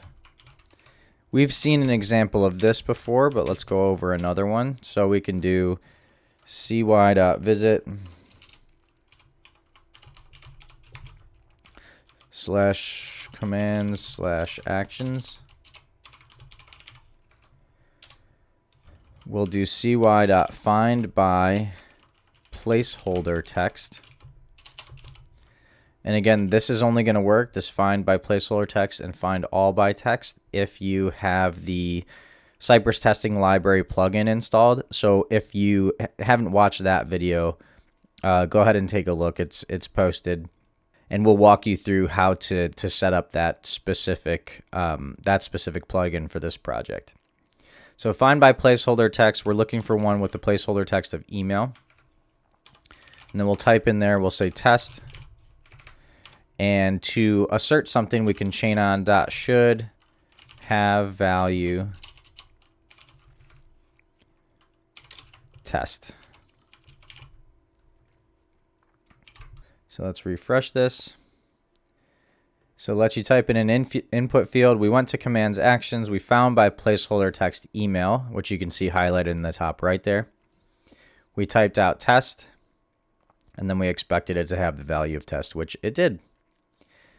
If you wanted to type in this disabled text area, if you tried to, it wouldn't work initially, but you could, of course, use that force option that we just took a look at. All right, next, it lets you clear an input field.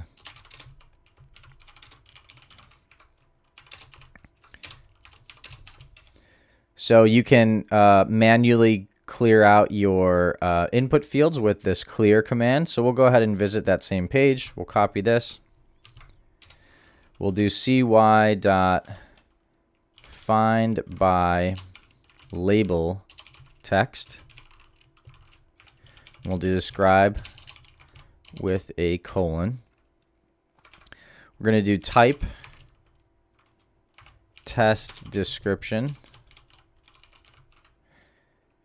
We'll say it should have a value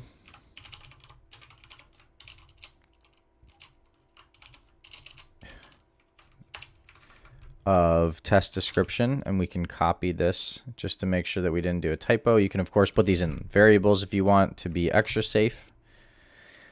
So should have value test description. We'll do a new line, and we'll do dot clear, and then we'll chain on dot should have value of an empty string. So this is all chained together. I just put it on a new line for readability. So we're going to find by label text describe. We're going to type into that input test description.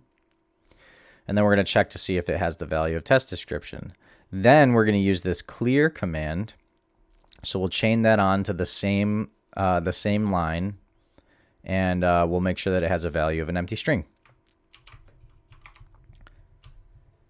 So we'll restart this. Lets you clear an input field. So we visited commands actions, found describe, which is here. We typed in test description, which you can now see in the top right when we expected it to have that value. We then cleared it, and now you can see it went from test description up there to now empty, and then we expected it to have a value of an empty string, which it does. Next, let's look at checkboxes. So it lets you check a checkbox.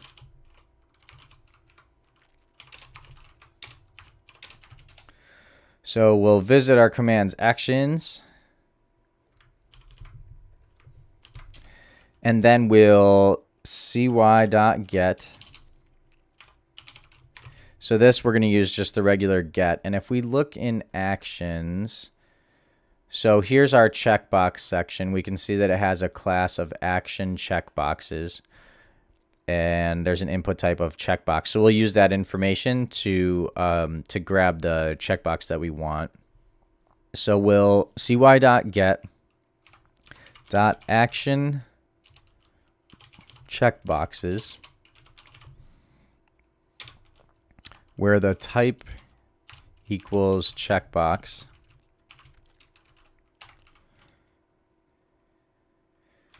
We'll grab the first one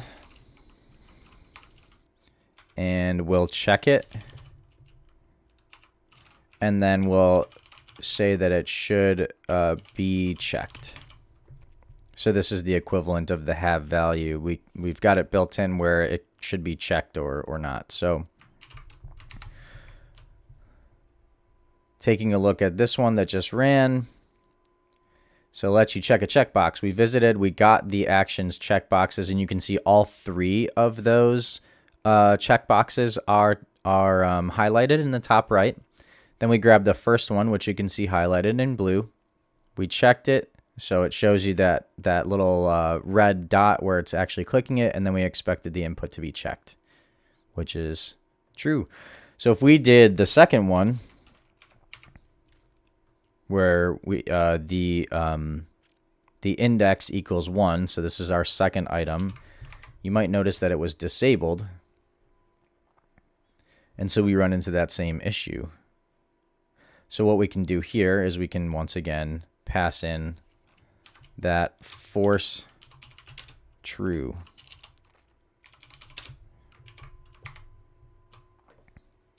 And now, even though it's disabled, we can click on it and we can expect it to be checked, which you can see here, the UI, it shows that it's disabled, but we still see that it's checked. So those are just a couple of examples of the UI actions that you can take. So clicking, typing, checking, you can double click, you can right click. Again, Cypress does a wonderful job of showing all of these examples and their options and different ways of implementing these commands on their documentation section. So be sure to check that out when you're writing your own tests.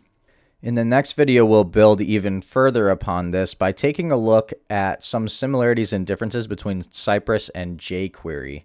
So we'll be able to leverage some jQuery-like syntax in writing our tests and accessing different DOM elements. So be sure to come back for that video. Welcome back.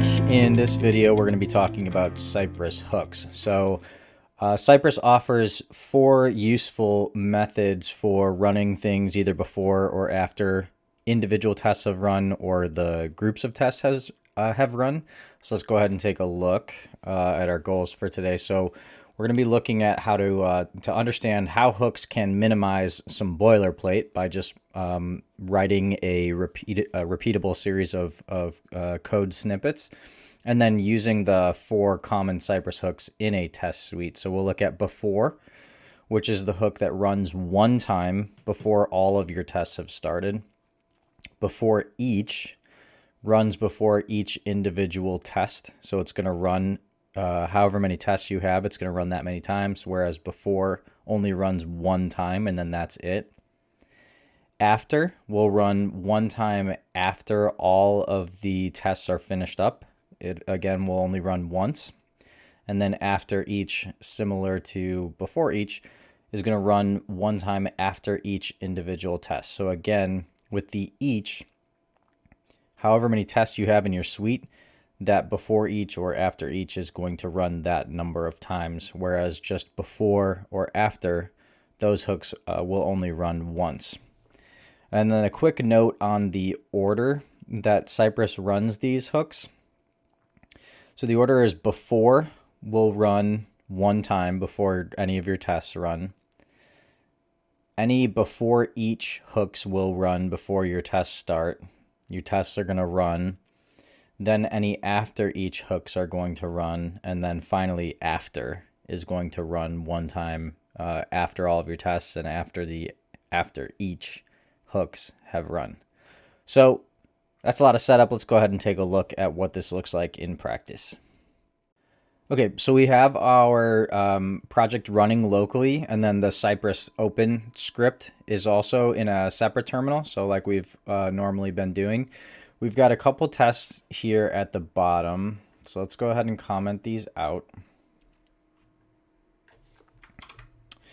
And then we can write our first before hook. So let's go ahead and grab this URL from a previous test. And if we remember, this SpaceX data missions endpoint is going to return an array of 10 missions.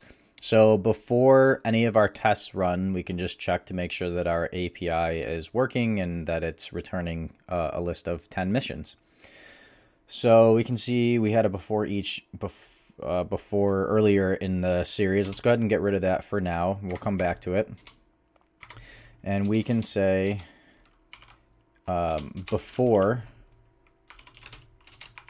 and this takes a function. And we're going to use something new, cy.request. And this is a method that you can use when you're making a network request like we're doing here. And you can do some things with the data that is returned. So we can do its body, and that so now we have access to the response body, and we can just like assert that it should have length of 10. And then in order for this before hook to actually run, we need to have some tests. So we can do like it visits the home page, and we can just do like a cy.visit, and then we can uncomment this one that says it has an h1 on the page, and so we can just copy this cy.visit and paste it below. So now we've got two tests, and we should expect this before hook to run one time before moving on to these two tests. So let's save that. Let's open our test runner. So let's go ahead and stop it. We can run it again. Here we go.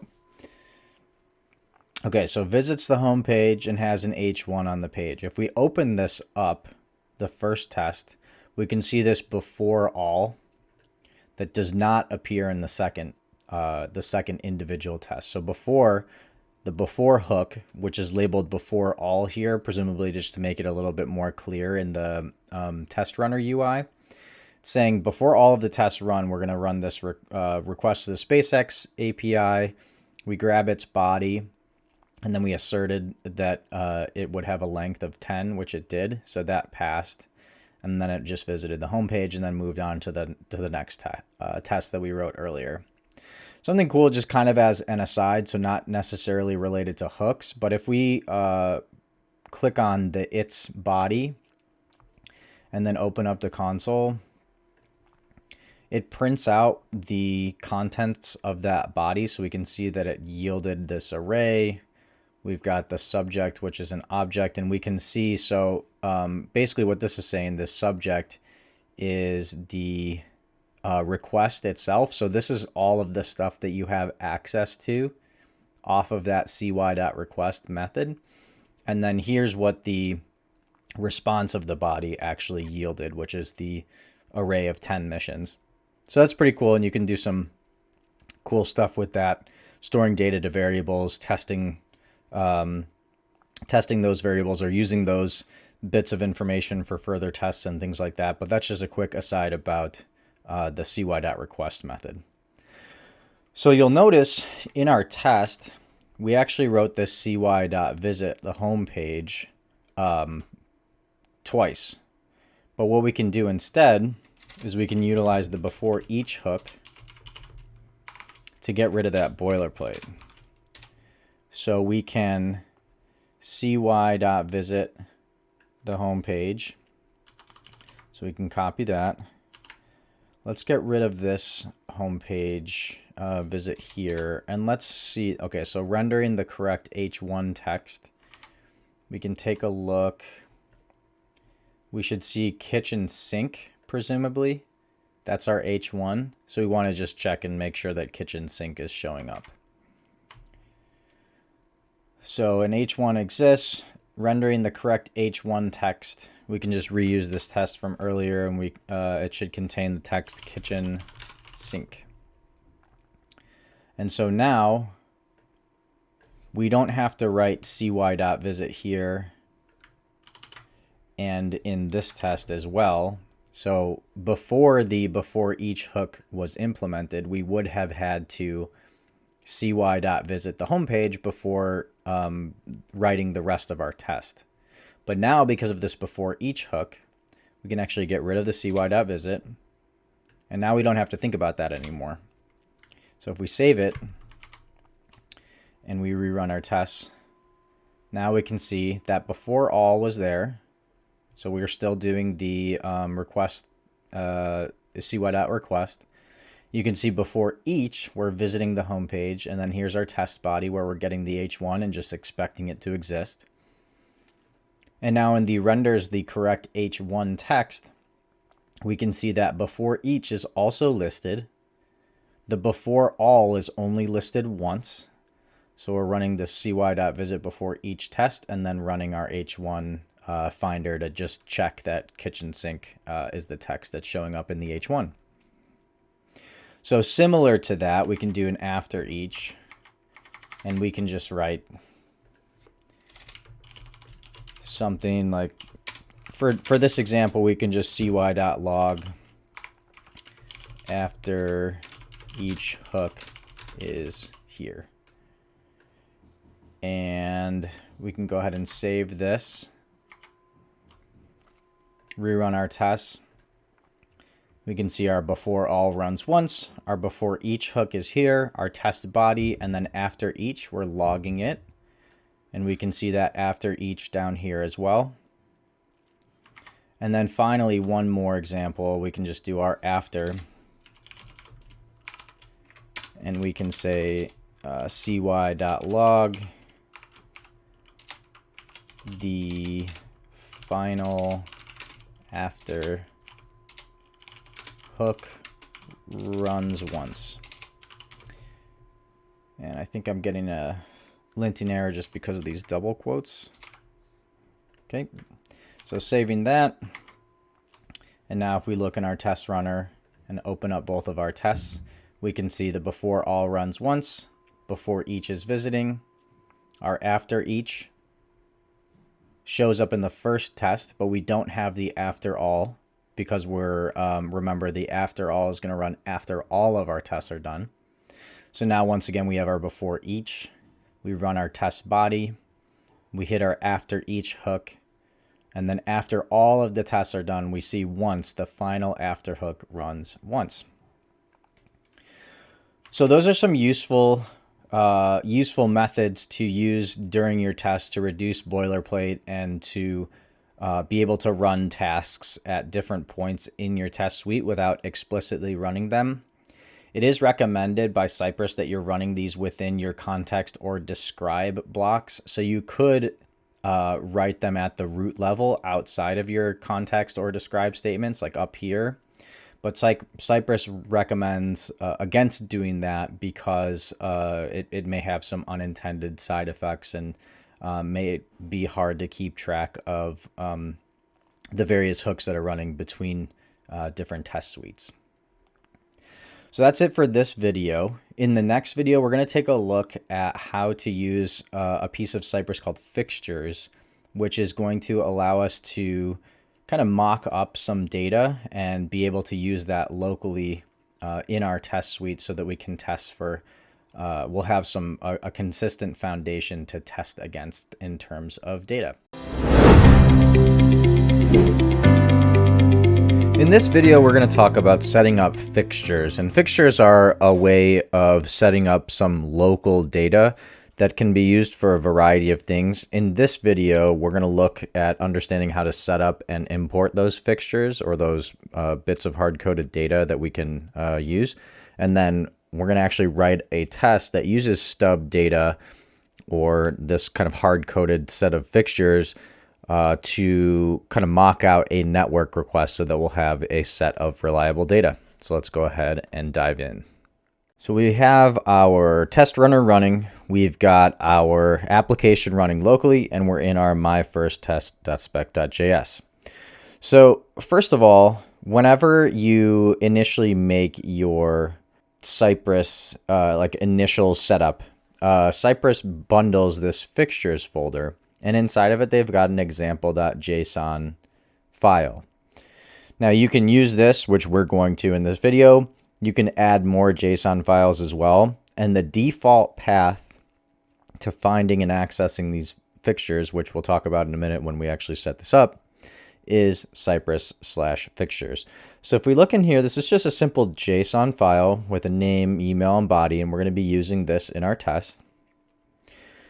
So if we go to my first test, we can comment out our old tests that we're not using currently. And let's go ahead and set this up. So we can start by just making sure that we can pull in some data. So we'll say pulls data from a fixture. We can use our normal arrow function syntax. And we can just use this cy.fixture command. So now Cypress knows that we're looking for a fixture. And by doing so, we don't have to type in this like absolute path of like ..source/ Cypress or whatever. By default, it goes to Cypress/fixtures. And so now we just need the name of the JSON file, which is example. And you don't even need to type in .json at the end. It's smart enough to know to look in Cypress/fixtures and then find this example.json file. So we're going to grab that fixture. So now we have access to its data. We're going to chain a .then and just grab the data, and you can call that whatever you want. And let's just log it out. So we'll do cy.log. We'll do data so we can see it, and then we'll take a look at the data that we get back. So if we save this, grab our test runner and refresh, here's our data, and we can see that it's an object. And if we click on it, we can see I've opened up the console, and here's our data. So we've got our body, our email, and our name, which we can see in our example JSON file, these match up. So already that's pretty cool, just knowing that we can have this set of data in one spot and we don't have to, kind of similar to the video from earlier in the series with setting up the Cypress JSON file with some like variables and things like that. By using these fixtures, we can just write our set of data once and then have access to it through the Cypress.fixture or the cy.fixture command. So let's take this a little further. We can also, so now we have access to this data, we can actually also update it in line. So if we wanted to modify that data for a specific test, we can say like it updates fixture data in line. And so what we do here is our cy.fixture command from before, where we're pulling from example. Then we're going to take our data, and then we can say data dot, let's say email equals updated at mail.com. And then let's go ahead and log out our data. And we'll say updated this time, and we can say, oh, it wants single quotes. And let's take a look at our updated data. So if we save this, we've got our test runner. So the first one pulls data from a fixture. We can see that our email is hello@cypress.io. And our second one with the updated fixture data, we can see that it's updated at mail.com. So not only do you have access to the fixture, but you can modify it for a particular use case for whatever your individual test requires. So now going back to the video, the topic on using our Cypress hooks, we can actually load this object, the test runner this object, and then have access to the data that way as well. So with the CY fixture command, we have the example JSON file loaded up. But what we can do as well, if we grab, so we have before each down here, we can do it up here, and we can do before each. And I'm actually going to write this incorrectly first, just to show you what needs to be done in order to have the correct access to this object. So before each, we're going to do cy.fixture. And we'll do, we'll grab our example, and we'll do that then. And we'll have our data. And then we'll do this.data. So we're taking this object in the test suite here, and we're saying this.data equals data. So we're just creating this data key on this object, and then setting it equal to the data that comes in. And so if we save this and run it, we're actually going to get an error. Cannot set properties of undefined setting data. So the issue here is that when you use the fat arrow syntax, Cypress, the test runner doesn't have access to this object because of the way that the scope around this works. So instead of writing a fat arrow function, what we can do instead is we can use the function syntax. So we can say function data. And so now we have access to data, and we can update this object. So we save this. And actually, so we want to console log. Let's go ahead and, so we can cy.log this.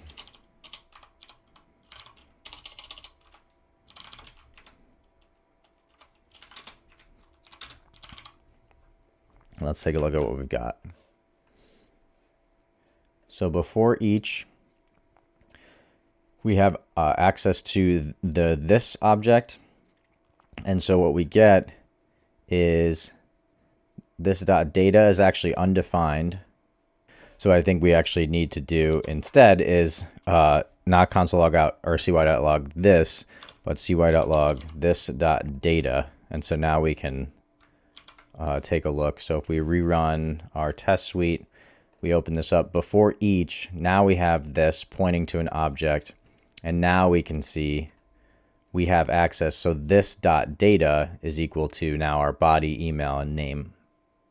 So that's another way of accessing our fixture data and being able to use it in a test. And so now for a bit of an extension or a more real world example is we're going to actually look. So we're not covering this method in this video in depth specifically, but we're going to take a look at cy.intercept. And basically a high level view of cy.intercept is it's a way of kind of mocking out or stubbing out data. So if your application makes a network request, what Cypress can do is it can say like, hey, I'm expecting a GET request to this endpoint. When I Cypress see this request go out, I'm actually not going to make that request externally, but instead I'm going to like stop that network request from running and instead use whatever data that that I, the test writer, am providing. So let's take a look at what this looks like in practice. So we can say it uses fixture data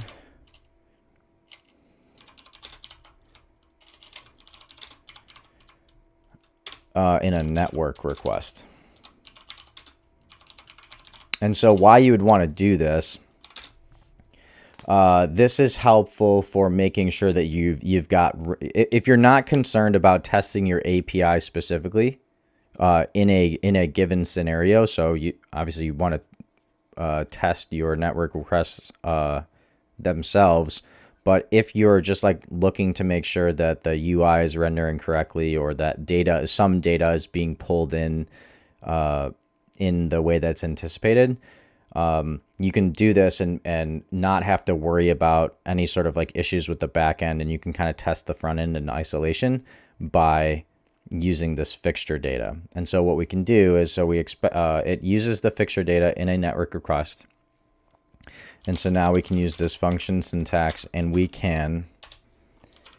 going to visit commands/network requests.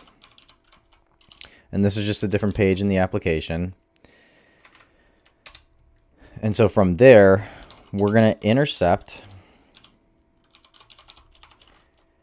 and we're going to be looking for any GET requests that are sent to anything pointing to comments.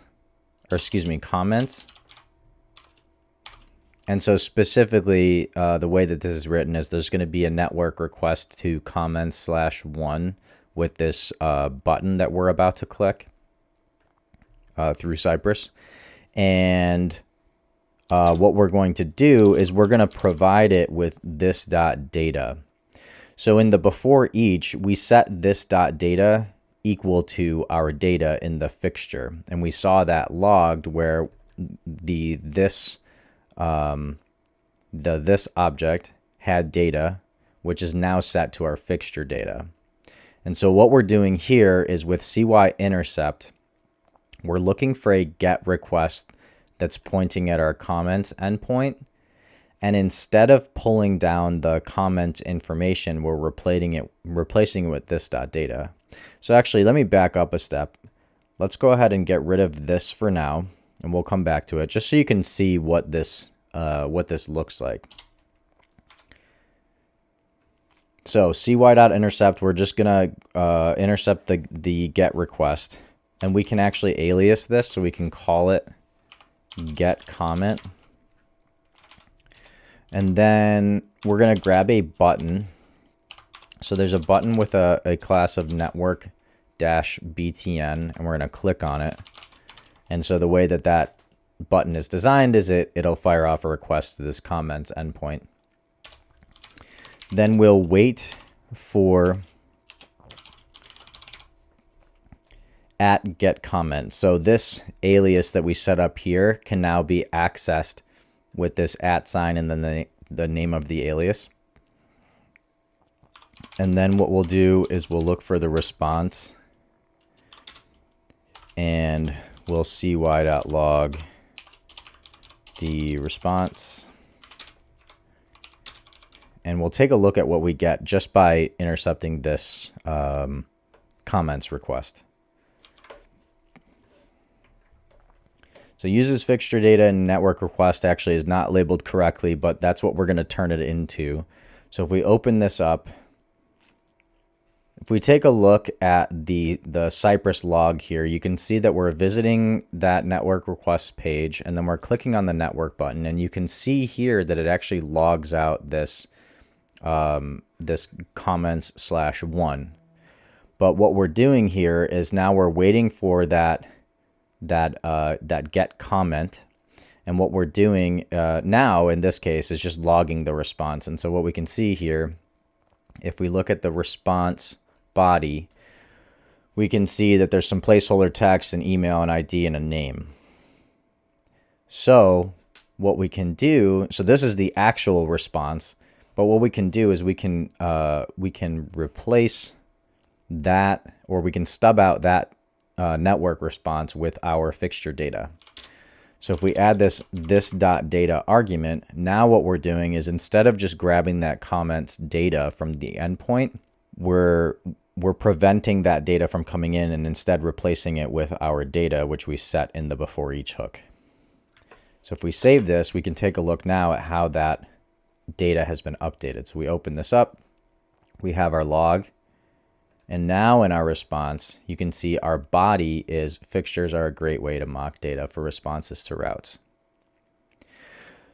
So pretty cool and pretty functional way to provide consistent data for your tests to make sure that, again, you should be testing your API calls and testing your backend if you have one designed.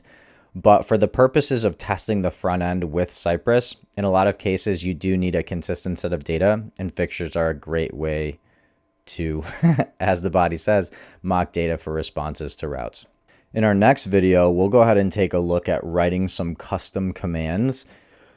So if we wanted to set up, like kind of a custom sort of bundle helper function that did something like this, where maybe we passed in a URL and an endpoint and a piece of data or things like that, we could kind of bundle this all together as a custom command.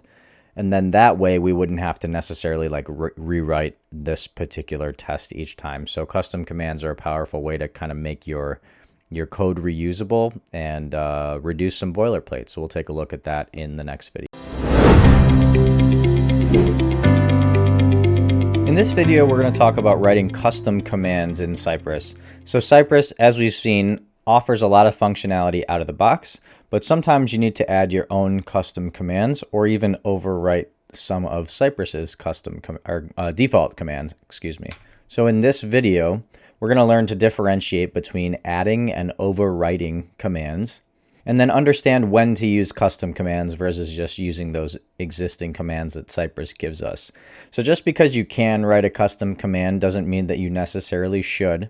You could potentially over abstract every command in here and do like a get by ID click sort of thing. But you don't need to necessarily break all of your commands into custom commands. So we'll take a look at when to use these custom commands. So let's go ahead and take a look. So as normal, we've got our first test.spec.js file open. We've got our project running locally, and we've got our npm run sci open command run with our test runner open. So when we initially installed Cypress as part of our project, it gave us this support directory inside of our Cypress directory. And inside of Cypress/support, there is a commands.js file. This is going to be the default place that Cypress looks for when you're writing custom commands. So when we're writing custom commands, we'll go in here, we'll whip up our custom commands, and now we'll have access to them in our other test files. So one common use case for using a custom command is when you're working with local or session storage. So sometimes as part of authentication processes, you'll interact with local storage and maybe set tokens or get tokens or set some other sort of site information that you want to put in local storage. So let's take a look at how to write a custom command so that you don't have to rewrite the logic for setting and getting key value pairs in local storage. So the syntax works like this. We have cypress.commands.add. So all of our custom commands that we're adding, these are going to be brand new, are going to be cypress.commands.add. We're going to give it a name. So we'll say set local storage. And then it takes a callback function. Now in this callback function, just like a regular JavaScript function, we can pass in arguments. So we're going to allow this custom command to accept a key and a value, which we will then use to set our local storage. So from here, we'll cy.window. So we'll get access to the Cypress window. Then we'll grab that window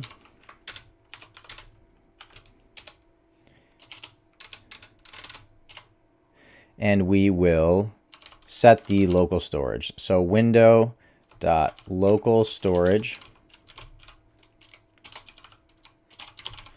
.set item, and we'll set it to the key value pair that is being passed in.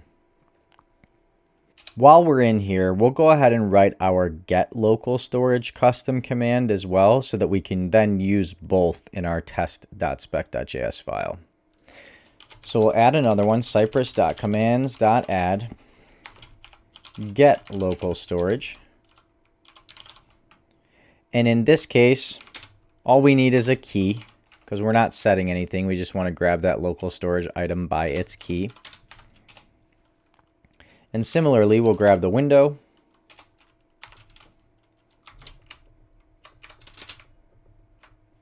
And then with that window, we'll grab the local storage.get item, and we'll get the item by the key that is being passed in. So now we have two custom commands. We can access these in our other files by referencing the name that we gave our custom commands chained off of the base cy dot. So let's take a look at what this looks like. If we go back over to our myfirsttest.spec.js file, we can comment out some of these older tests. And we can say it sets a token in local storage. From here, we'll do cy dot, let me check the name of the command again, set local storage. So I'm just going to copy this. cy dot set local storage. The key that we pass in, we'll just call it token. And then the value, we'll say ABCD123. So now if we save this, we bring over our test runner and we run our test. So the test passes. Let's take a look at what actually happened. So in our test body, we have our window. If we click on this and then open up our console, we can see that it yielded this window object. So if we open this up, we scroll down, these are all of the keys off of the window object. We can take a look at local storage. And there we see local storage. We have the key of token and the value of ABCD123. So right off the bat, we have a reusable way of setting tokens, or setting local storage, excuse me. So we have a way of setting a token reusably. We could set other items in local storage as well, like maybe a user ID or an email or whatever we want to put in local storage. So let's take a look at then using that get local storage custom command. So remember, get local storage, we're going to pass in a key, and then it's going to give us that item. So let's take a look. If we copy get local storage,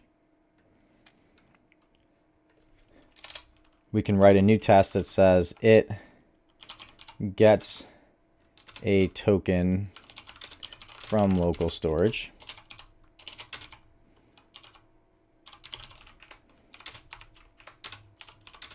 We can use that command cy dot get local storage. We're going to get the token.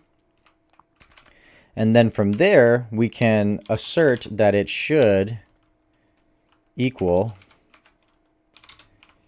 A, B, C, D, 1, 2, 3. So notice that these are two strings. Let's make this a little bit more clean and set this to a variable. So I'm going to grab this and cut it. And I'm going to set a variable called token and set it equal to that string. And then from here, we're going to set our local storage equal to that variable. And we're going to assert that it equals that variable. So this way we avoid any typos or anything like that. We just have the one variable token up here. So now let's save this. Let's grab our test runner and run our test one more time. So we refresh. Expected window to equal ABCD123. So let's take a look at what is happening here. So if we get our window and we see local storage, nothing is stored there.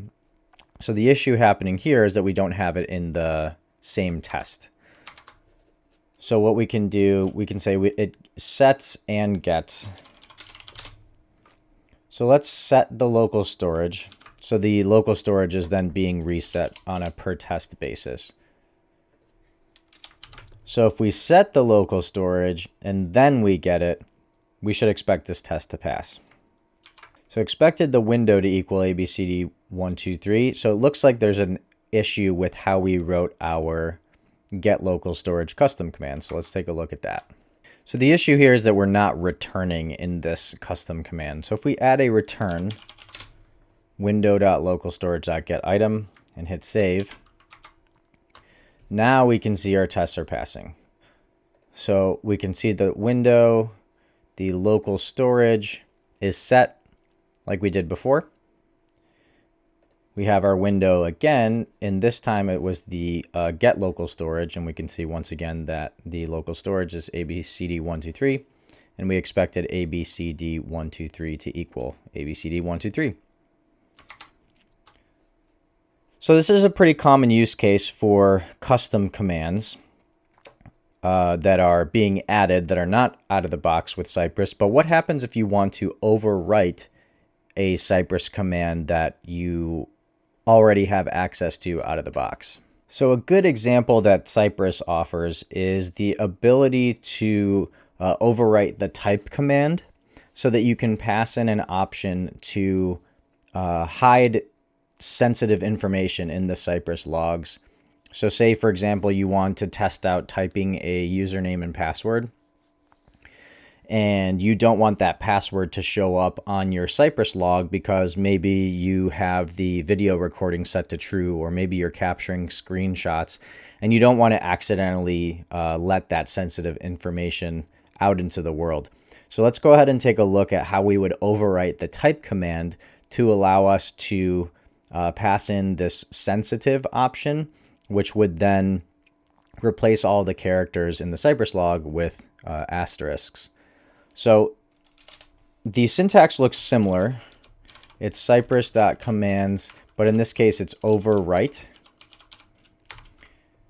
We are going to overwrite the type command where we take in the original function, the element that it's referencing, the text, and then any options.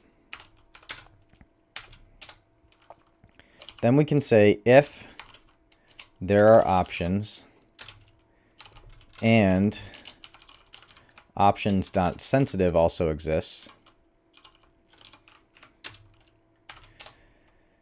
then we can turn off the original log, options.log not equals log equals false, and then we'll create our own log. So in this case, we'll do cypress.log,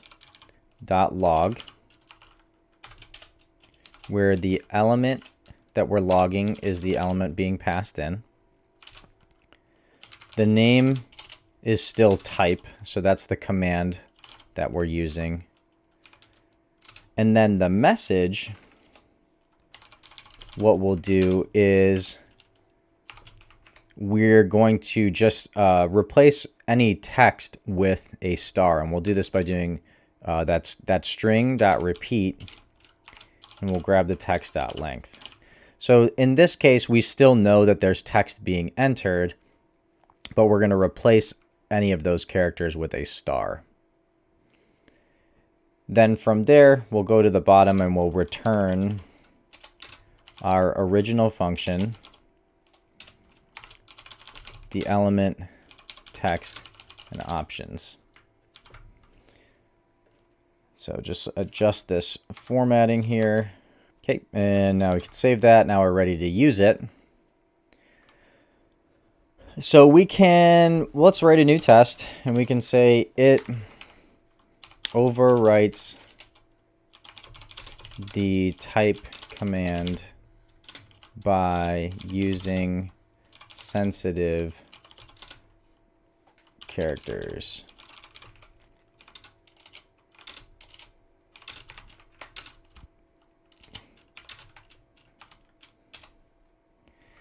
And we've got another old test that we used before, so we can take a look where we used type.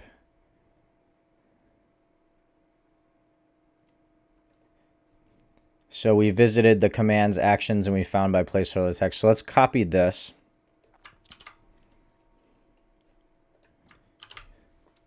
And then uncomment it. So we're going to find by placeholder text email, and then we have access to this type command, but since we've overwritten it here, Cypress.commands to overwrite, if we pass in this sensitive option, now we should see in the log that it hides that information. So here, and let's actually show both. So I'm going to duplicate this line.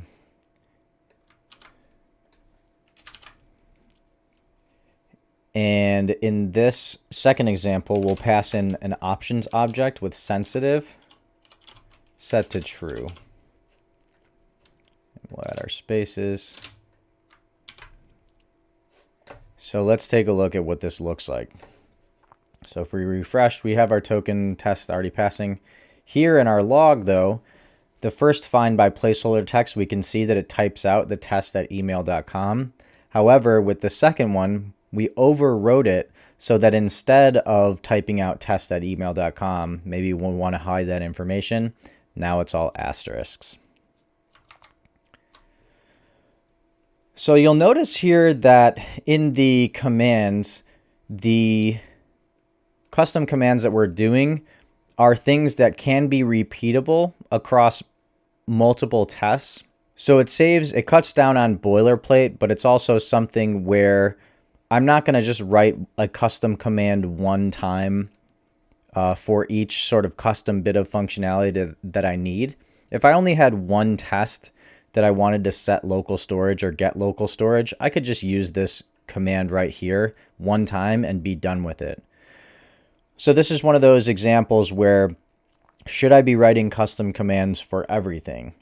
If I'm going to have multiple tests that utilize this set or get local storage, or if I'm going to have multiple use cases where I want to hide sensitive information, in that case, then yes, it's a good time to write a custom command. But again, if you're only going to use it once, or if you're just abstracting logic to like click on a button or maybe chain together a type command by passing in some text, that might not be the best use case.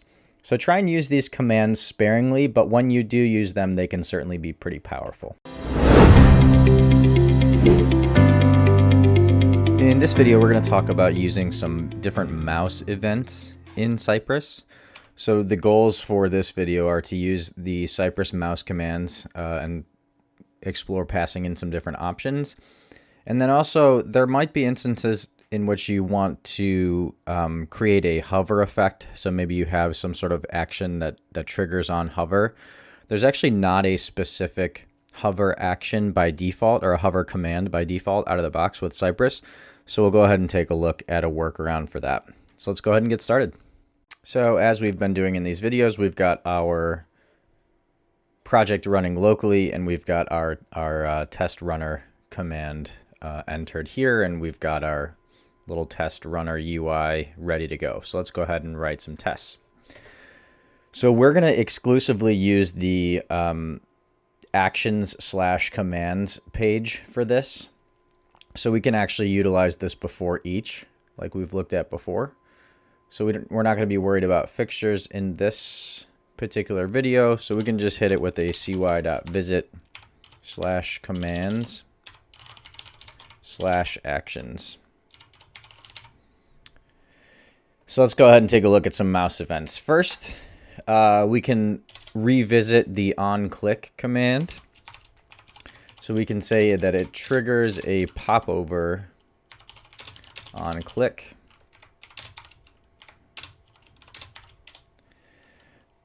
So we will we don't have to worry about the cy_visit command because that's being taken care of in our before each. So we're going to look for our action button class,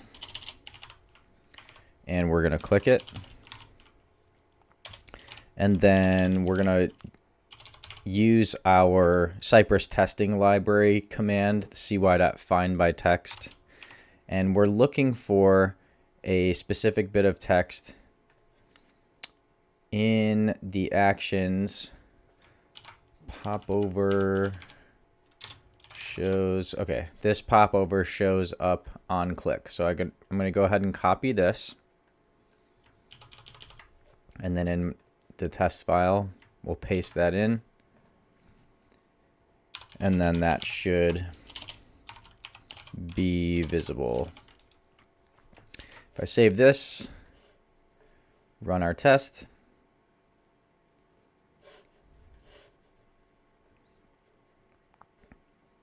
and that works, and we can see it it clicked and popped over. This popover shows up on click. Cool. Next, we can take a look at some options that we can pass in. So on that same page, there is a little canvas with an ID of action canvas. And from there, we can actually tell Cypress where on the page to click. So we can say that it can click on different sections of a canvas. So we're going to grab that action canvas,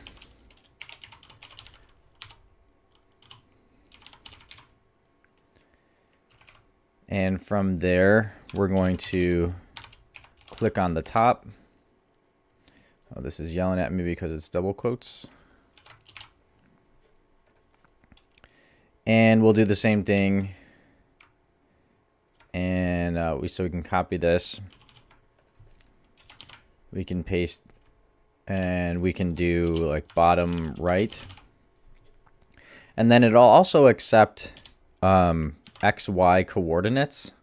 So we can pass in like 80, 100. And so if we run that,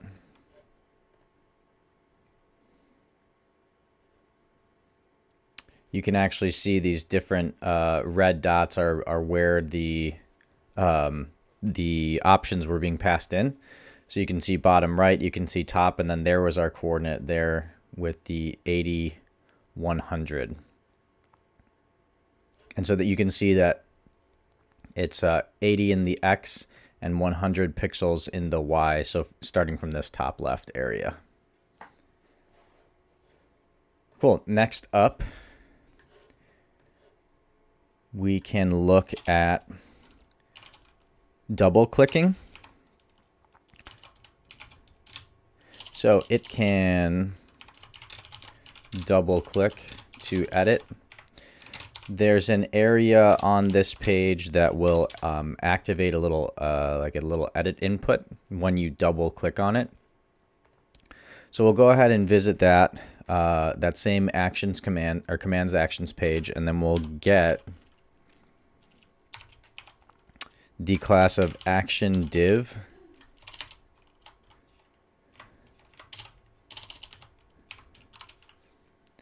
And from there, we're going to use the double click command. And when we do this, it's actually going to run a little JavaScript and hide this action div. So we're going to check that it's not visible. And then in so doing, it's going to hide the action div, and then it's going to populate the UI with a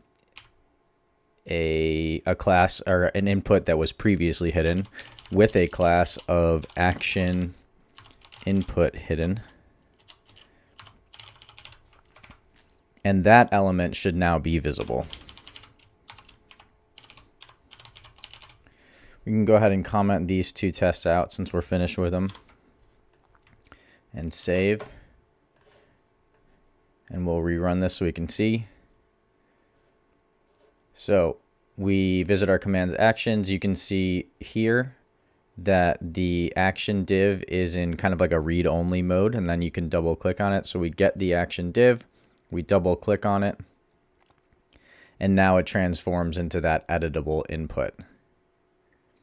We're going to do something similar with this right click, where we right click to edit, and we can preview what's happening here. If we right click on this just in the UI, you can see that edit. So this next test will look pretty similar. So we can right click to edit. And this one has a slightly different class on it. It has the right click action div.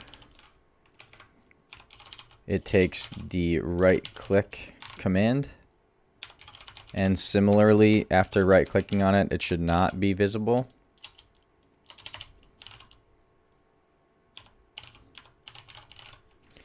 And similar to the double click, this should now have a right click class, a right click action input hidden class that is now visible.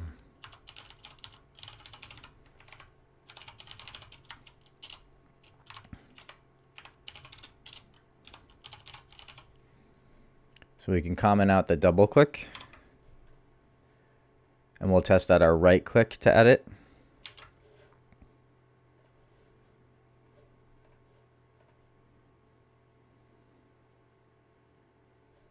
So similarly, you can see that that's now active, but if we hover over the different parts of our test, we get that right click action div, and then we right click on it. And from there, you can see the DOM snapshot if you look down here. Before and after. So before you click and after, you can see that it's in read only and then edit mode.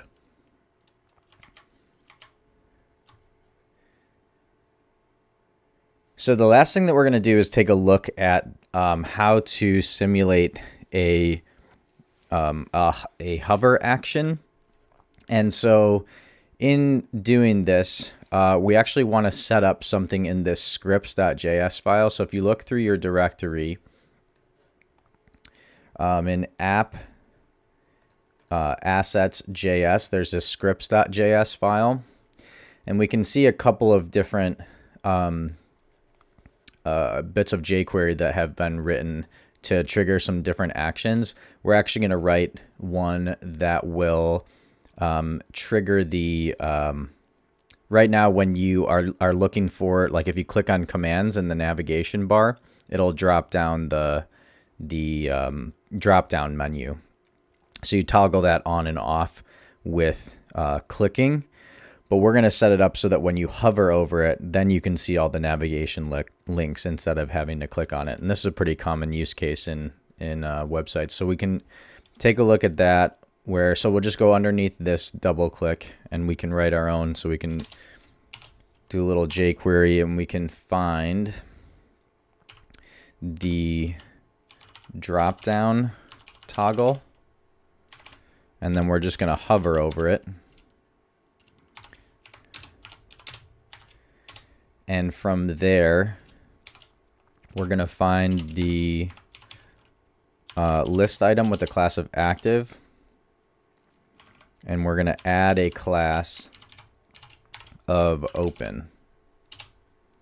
So I know to do this just from a little bit of experimentation with it. There's some other kind of behind the scenes JavaScript that's built into this project, but after playing with it and inspecting the elements and everything, I noticed that when you click on the navigation, it adds this open class to this active class, and when it has the open class, that no longer makes the unordered list hidden in the DOM. So essentially, this is just showing that unordered list of links for us. So now that we have this, we can show how to actually hit this hover in our Cypress test. So saving the scripts.js file, if we go back to the test file, we can comment out our last right click. And we can say it shows the nav links on hover. And so from here, we're going to look for an element with a class of drop-down toggle. And then we're going to use the trigger command. And so trigger can be used to trigger different events in the DOM. And in this case, we're going to use it for a mouse over. Then we're going to, so this, by hovering over the drop-down toggle, this should hit our script to then, so we're hitting this drop-down toggle, we're hovering over it, and it should add the open class to our active list item. So we're getting the drop-down toggle, we're triggering a mouse over, and then from there, now that the open class is added, we should be able to see that list of nav links. So we'll get that unordered list, which is it has a class of drop-down menu, and that should be visible.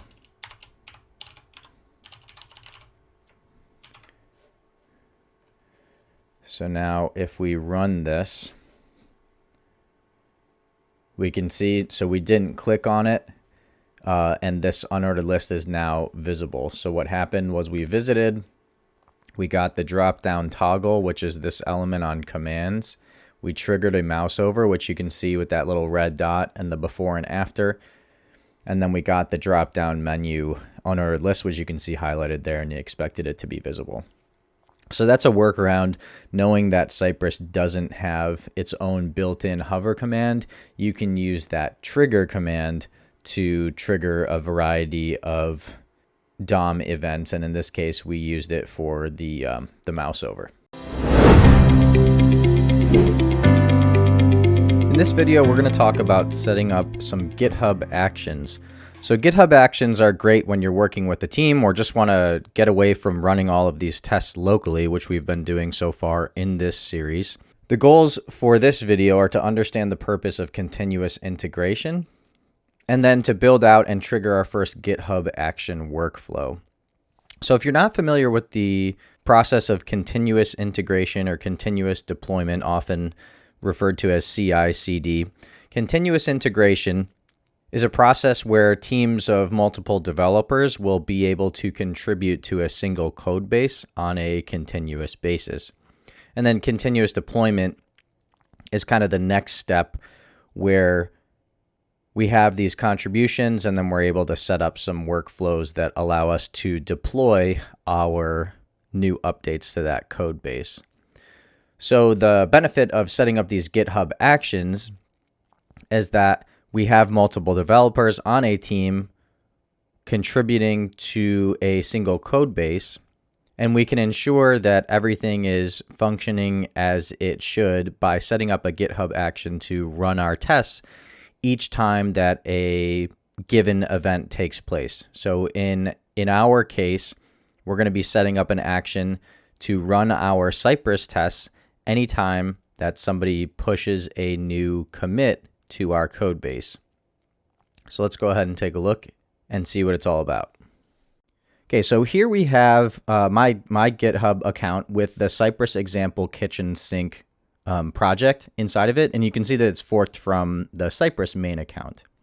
And so if you go over to the Actions tab, you'll probably see a green button and some text, something along the lines of understanding the consequences, or understanding kind of what you're doing when you're setting up GitHub Actions. So it's basically just saying like, hey, you've forked this project.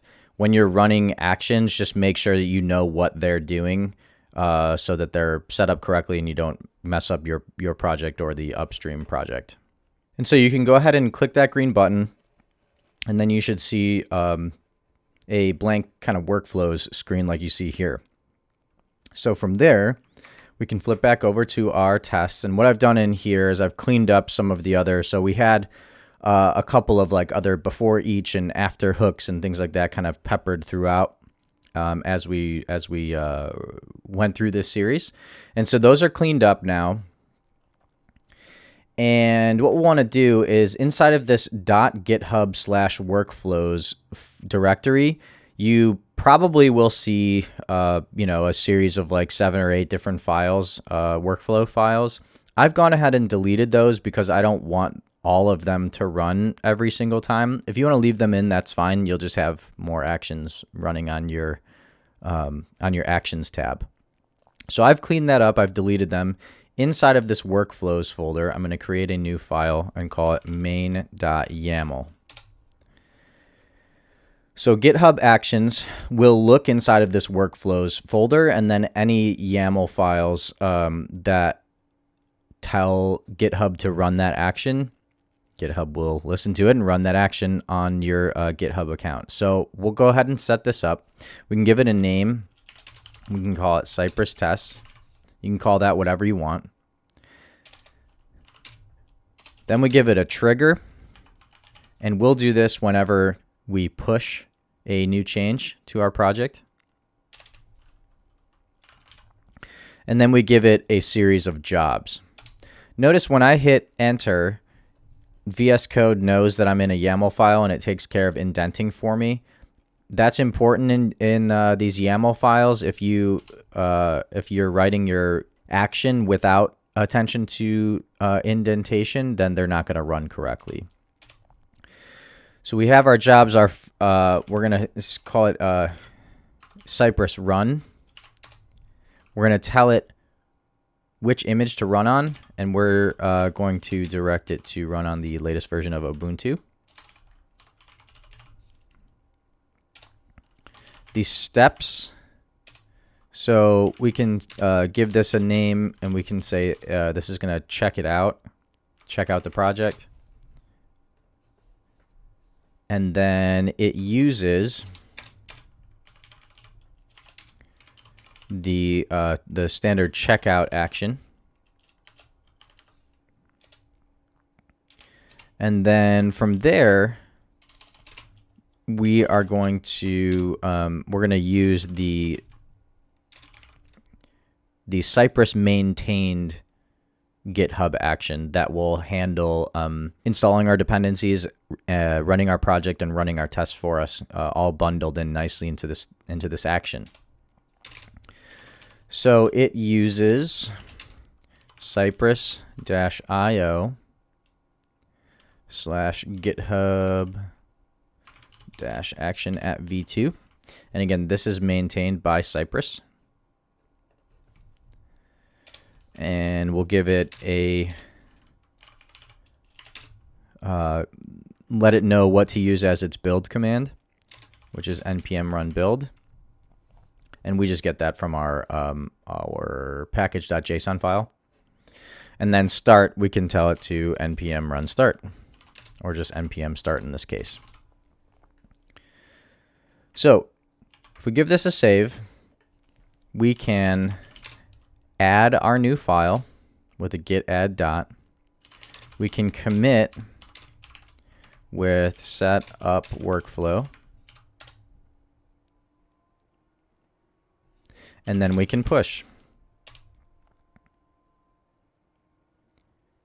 And now that it's successfully pushed, GitHub should recognize that change. It should see the new main.yaml file. And then if we go over to that Actions tab, we can actually see our tests running remotely. So let's flip back over to GitHub. And here we can see already setup workflow. That was the name of our commit. And inside of here, if we pop it open, we can see Cypress run is happening. I'm going to go ahead and pause it here, and then when the tests are finished up, we'll go ahead and take a look at what happened. Okay, so it took a little over a minute, and we can see that we've got this nice red circle with an X through it. So let's take a look at what happened. If we click inside of Set Up Workflow, we can open up our Cypress run, and it actually scrolls down to the error. So it says Cypress test 1 failed. At the end of this file, it gives us a nice summary of the number of tests that were run, the number that we're passing, and the number that we're failing. So for the most part, we did a pretty good job, but we do have 1 failing test. If we scroll up, we can see the 1 failing test. It says renders the correct H1 text. After 4 seconds, it expected to see kitchen sink, but it actually saw actions. So what that means is that we wrote a test that was incorrect. We told it to expect something that wasn't actually there. But other than that, you can see this nice series of green checks, and then it spits out the error, and that's super easy to fix. So if we go back into our test, expected to see kitchen sink on renders the correct H1 text.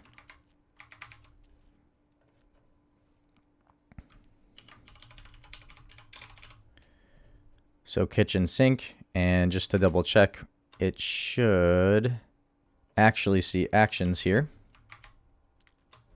So instead of kitchen sink, we just save that. Now we can commit that change. And I'm going to do git commit -am because we just modified a file, and we'll say update H1 test,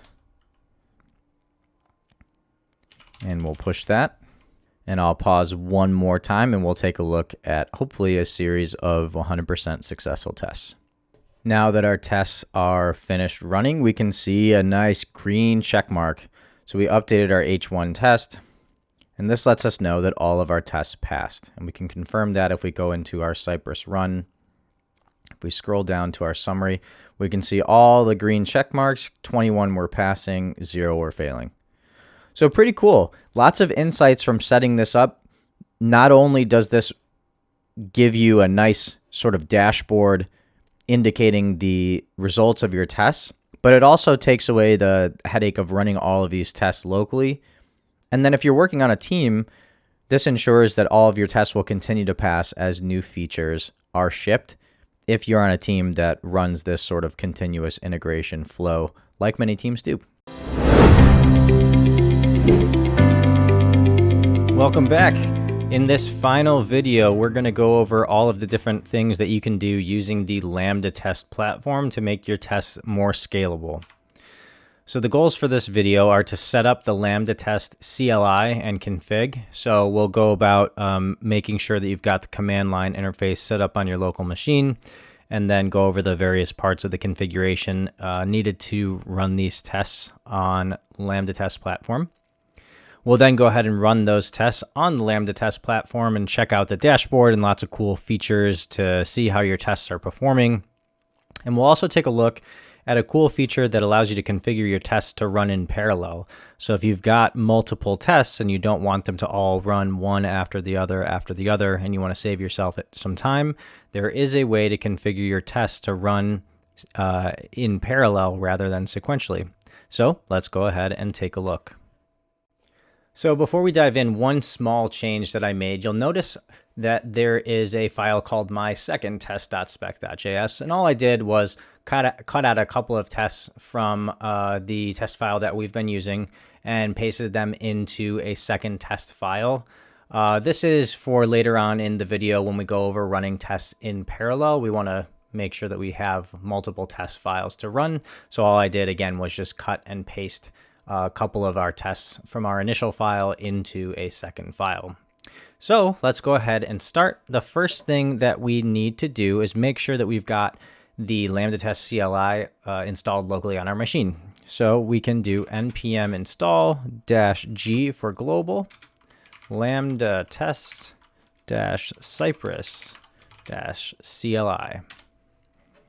Now that that's finished up, we can generate our lambda test config file. So in the command line, we can run lambda test -cypress init. And you can see saved at lambda test -config.json. So we should see that down below. And here it is. And so this gives us kind of just a skeleton of some things that we would need. First and foremost, we do need our lambda test username and our lambda test access key. So if you don't yet have a lambda test account, be sure to go and register for one on the lambda test website. So I've got one set up. And here is my profile. So you can see my email, my username. The key pieces here, we need our username and our access token. So I'm going to grab my username and copy it. Flip back over and paste it in here. I'm going to do the same with my access key. So on my profile, scrolling down, the access token here, I'm going to click on copy. And then paste it in. And then give that a save. So I'm going to go ahead and leave the rest of this config file as is. So by default, it's going to test on Chrome Windows 10 version 86, and then Firefox Windows 10 version 82. And then we can see some kind of default out of the box run settings. We're going to come back to this parallels here. Right now, you'll notice that it's set at 1. Meaning that we're just going to run one test at a time. So when we run this on Lambda Test Platform, you're going to see that it runs the first test and the second test spec files separately.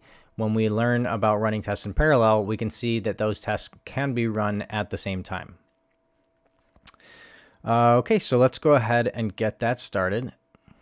And in order to do that, we need to make one small change to our run settings object here.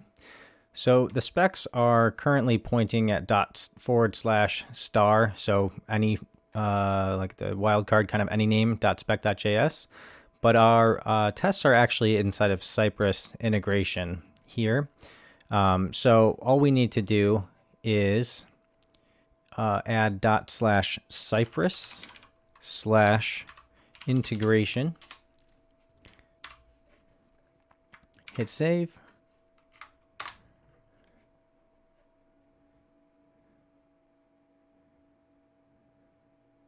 And if we flip back over to our profile, we can click on Dashboard. And I'm seeing here one parallel session. If you don't see that, just go ahead and refresh the page. And now if we go over to View Logs, we can see my first test.spec.js is currently running. So I'm going to go ahead and let these tests run, and then we'll take a look at our results. So now that our tests have run, we're already seeing the benefit of the Lambda test dashboard. So we can take a look and see that there's an error in our summary. If we go over to the logs, we can see Cypress could not verify that this server is running localhost 8080. So our cypress.json file still has a base URL of localhost 8080, which worked fine when we were running our test locally, but we want to point to our production site, which is not at localhost, it's at example.cypress.io. So we can go ahead and flip back over. And in our cypress.json file, instead of localhost 8080, what we can do is replace this with https://example.cypress.io. And now this is going to be pointing to the live version. So I can hit the up arrow, lambda test Cypress run. And now I should see another test running on our dashboard.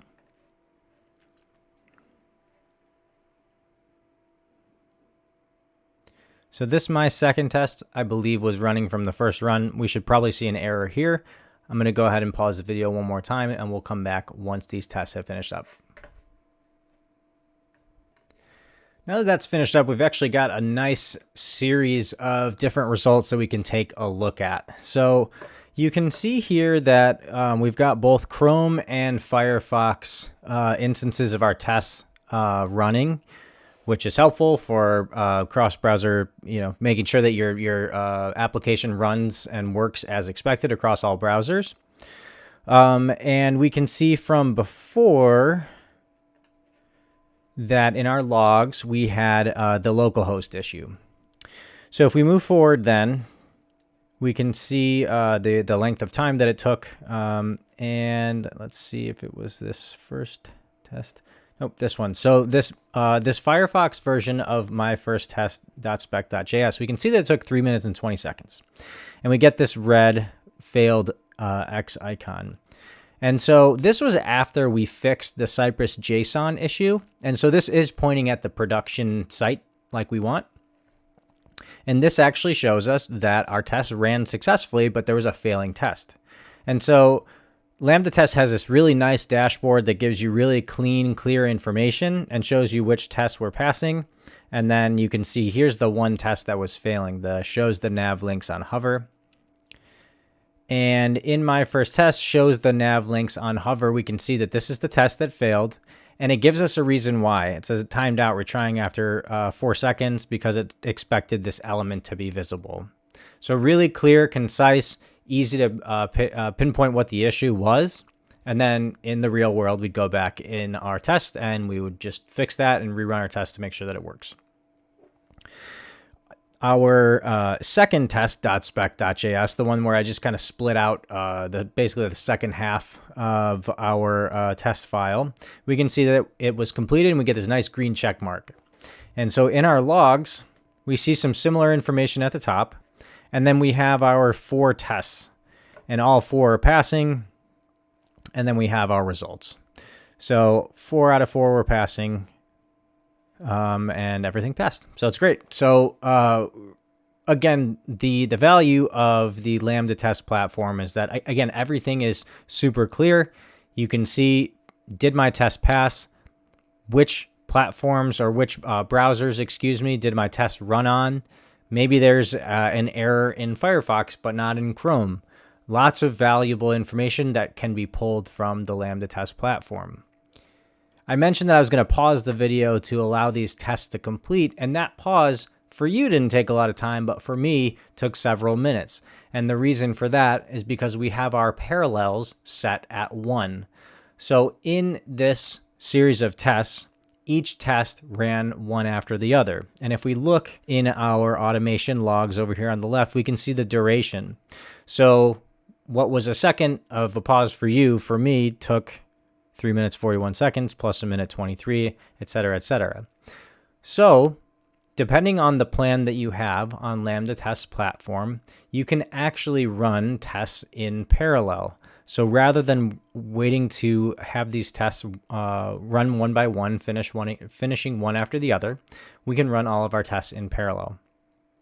So I'm going to flip back over, and there are actually 2 ways to do this. So the first way is to go into our lambda test config.json file, and we can set our parallels here directly. So we can say 5. So this would be good if you knew how many tests you wanted to run in parallel every single time. So if you have an application that's running on a CI/CD pipeline, and you know that every single time you want to max out the number of tests that are run in parallel so that you save yourself time and potentially money depending on your costs, then great. Then just set that here every single time and be done with it. The other way is to run it with the parallels flag in the command line. So if you're just doing a one-off and want to test for whatever reason, different amounts of parallel tests, then what you can do is use this same command, lambda test dash Cypress run, and then you can do dash parallels, and then the number that you want. So dash parallels 5 is the same as putting parallels 5 here. So I'm going to go ahead and put it in the config. I'm going to get rid of the flag.